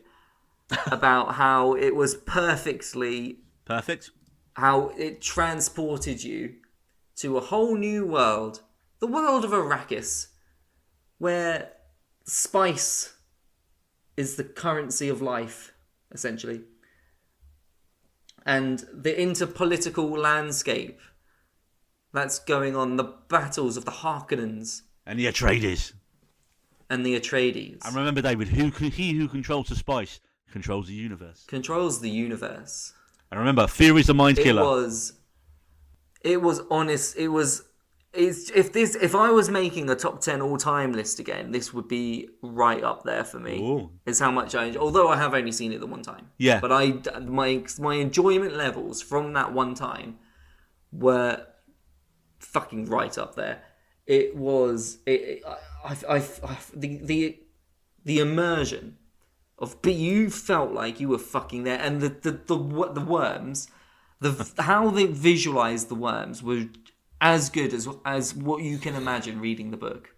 Those sandworms, the sheer scale, the sheer otherworldly. It was almost like Lovecraftian to an extent, how well depicted these sandworms were. Well, the size of them, the sheer scope and unimaginable. The sheer, yeah, but and how you're just insignificant, pale in comparison to these mythic creatures. You know, these were worshipped in Arrakis, and the film as a whole is just amazing. Yeah. I can't. It's hard to describe something. You sound so like your tiny little brain is going to explode, majestic. David. It was majestic. It's literally like we've turned your brain and vocal patterns to superlatives at the minute, because that's all I'm hearing. Yeah. That's all I got. It is. Do you know what? It's actually the third adaptation of Dune, following the 1984 version in the 2000 miniseries. And yeah, it is, as we said on the thing, it's Star Wars before Star Wars, because as we've all covered, Lucas spectacularly ripped off elements of Dune for Star Wars. And it's basically Star Wars meets Game of Thrones. Scheming intergalactic families, murder, and I like I said, I think what sets this apart and what drew people in, because I think what's made it such a hit isn't just, oh, it's Star Wars meets Game of Thrones, despite it being an amalgamation of two of the biggest franchises of like recent times. But what it does is it made people have to see it in the cinema because of the sheer scale, size, and spectacle. On the last one, we talked about the cinematographer, the Aussie guy, who I forget his name at the minute. Oh, Greig Frazier, that was it. And yeah, throw all the awards at it. Well, I Everything. mean, in between this Dune 1 and Dune 2, he's just gone off and done the Batman. You know, he did Rogue One. Yeah. So throw everything at him. Give him what he wants. give him what the he freedom, deserves. the freedom of Australia. Yeah. I'd imagine. The freedom of Arrakis. Well, no, because that just give him that. That's the world he created. Him. Well, he didn't create it. You know, Frank Herbert did. But you get what I'm saying. He visualized it. And Dennis Villeneuve, give him best director. Give it to him. Just give it to him. Yeah, that's going to be the thing, actually, right? Because when this came out, visual effects, give it to him. Okay, shh, calm down. Take a chill pill. So, when we first saw this a few months back at the cinema, we did not know if we were actually going to get part 2 because of obviously the pandemic. How that was even a thing is crazy. Yeah. Well, fortunately, David, how could they not finish this? Well, I mean, it's happened. Fucking Cowboy Bebop, but there we go. So the budget. You can't compare. You did not just compare finishing Dune to Cowboy Bebop. I mean, they happen in space. That's all I'm saying. But anyway, the budget of Dune was 165 million, but thankfully, it took 383. It took 383 million. And again, you wonder how much stuff they filmed. Well, that's criminal as well. I know why it's only taken so little, because fucking the world, COVID. Yeah, fuck the world. But it deserves so much more money than that. I mean, it's amazing to think that Villeneuve just hasn't made a bad film, man, has he? You know, every film he makes is a 5-star classic. So I mean, like they talk about Spielberg's hot run in the 80s, where it was like, what was it? It was Raiders of the Lost Ark. It was E.T. It was Colour Purple. I'm trying to Temple of Doom, and what was the other one in between? I forget. But like, Scorsese had that run in the 70s. You know, it was Mean Streets, Taxi Driver, Raging Bull. Yes, yeah. I know what you're saying. Yeah. Villeneuve is on that kind of run. He's on that run. Yeah. I mean, Christ, if you look at it, I mean, I haven't. What was the first film you'd watched from him? I think the first thing of his I saw was probably. It was either Sicario or Prisoners. I think it might have been. So mine was Prisoners. Yeah. Yeah, and I mean, I'd watched Prisoners first, and then I went back and watched. And watched Sicario. Yeah, and I mean Sicario is brilliant. Arrival is one of the best sci-fi films. Again, I'd say of all time. If I did a top 10 sci-fi films, I think Arrival would be on that list. Yeah, Blade Runner as well. Blade Runner as well. And it's funny because you look at those two previous films, and everything he's kind of explored and done on those led him to Dune, really, in a way, didn't they? You know, he's like, right, I know how to shoot all this stuff. Even if you don't look at it from a creative point of view, you look at it from a technical point of view. Right, how do I do big green screen and big location shoots? How do I shoot? Just from a technical point of view, how do I film that in a scene? Right, I've done it now. It's not. I'm not. He's not doing it a lot of it for the first time on Dune. He's taken all this knowledge and expertise he's put together and learned and developed on his earlier films, and just combined it all into Dune. It's almost like, I suppose, if you'd asked him earlier on, would you have wanted to make this before Arrival or Blade Runner? And I wonder where he would. I wonder if he would have said yes, or no, I need a bit of time. I mean, he probably would have jumped at it, right? Who's not going to jump at it? But just waiting to get that chance to know that you're in a position where, yeah, I can do justice to the source material. So, yeah. I mean, just the cultures he you genuinely created this world. You felt like you were there. Oh, I know. You feel like Arrakis is a real place, like almost like you're watching the. You know how Star Wars is like a long time ago in a galaxy far, far away. You genuinely feel like this could have happened at some point in history, almost or like it's something you're seeing, a portal into the future. That's how fucking real I felt watching this film. Yeah, I mean, it's a masterpiece, isn't it? Hands down masterpiece. And I'm just wondering, because it's only the first part now, as we know, part 2 is confirmed and is definitely being made. Is it going to clean up? He's got to put a lot of pressure on himself. I don't know. I think in a way he'll pull it off because he will. Yeah, he's amazing. I don't think there's as much pressure. In fact, I think he's in a better position, mate, because they didn't know whether one would have the crossover appeal to be a big hit, and it was. And in a couple of years' time, hopefully, we're way over this current level of bullshit that we're dealing with, and things will be back to normalish, which means more people will go to the cinema and see it. And what else are they going to do? They're going to re-release Dune before the part 1, before part 2 comes out, which will again drive up the box office on the original, which will make it more profitable. And as we said on the last one, by then we're going to have an IMAX cinema about 20-minute drive away from where we both live, which means whereabouts? Ashford.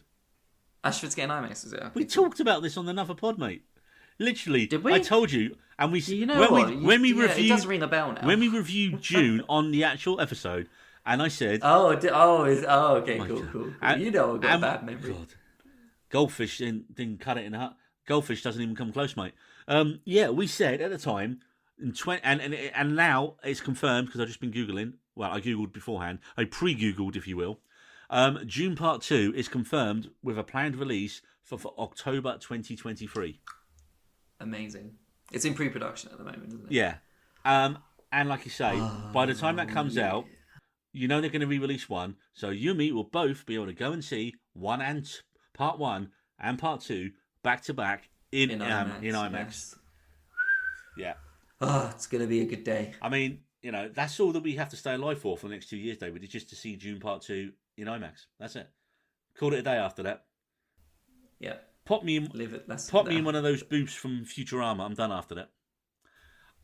Unless he's going to go on and do Children of Dune, which was the third one, I think. But don't quote me on that. No, Dune Messiah. Dune Messiah, sorry, yeah. The second. Dune Messiah. Second book, yeah. Yeah. So, whew. Okay, David. It's the end of the year.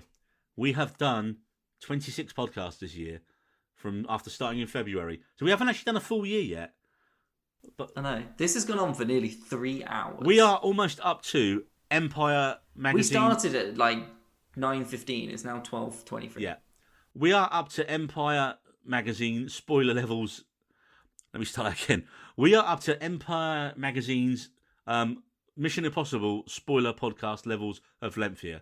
We are pushing in on 3 hours. This is like when those guys talk about an MCU film, and there's 5 of them doing it, David. 4 or 5 of them. This has just been you and me for almost 3 hours.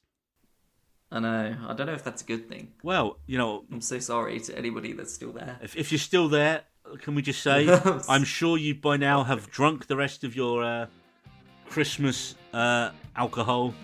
I'm sure the mince pies are gone. And all there is to do now is to do exactly what we're going to do. Is have a drink, have something to eat, and have a little nap. Merry Christmas. We'll see you in the new year. Oh. We needed roads.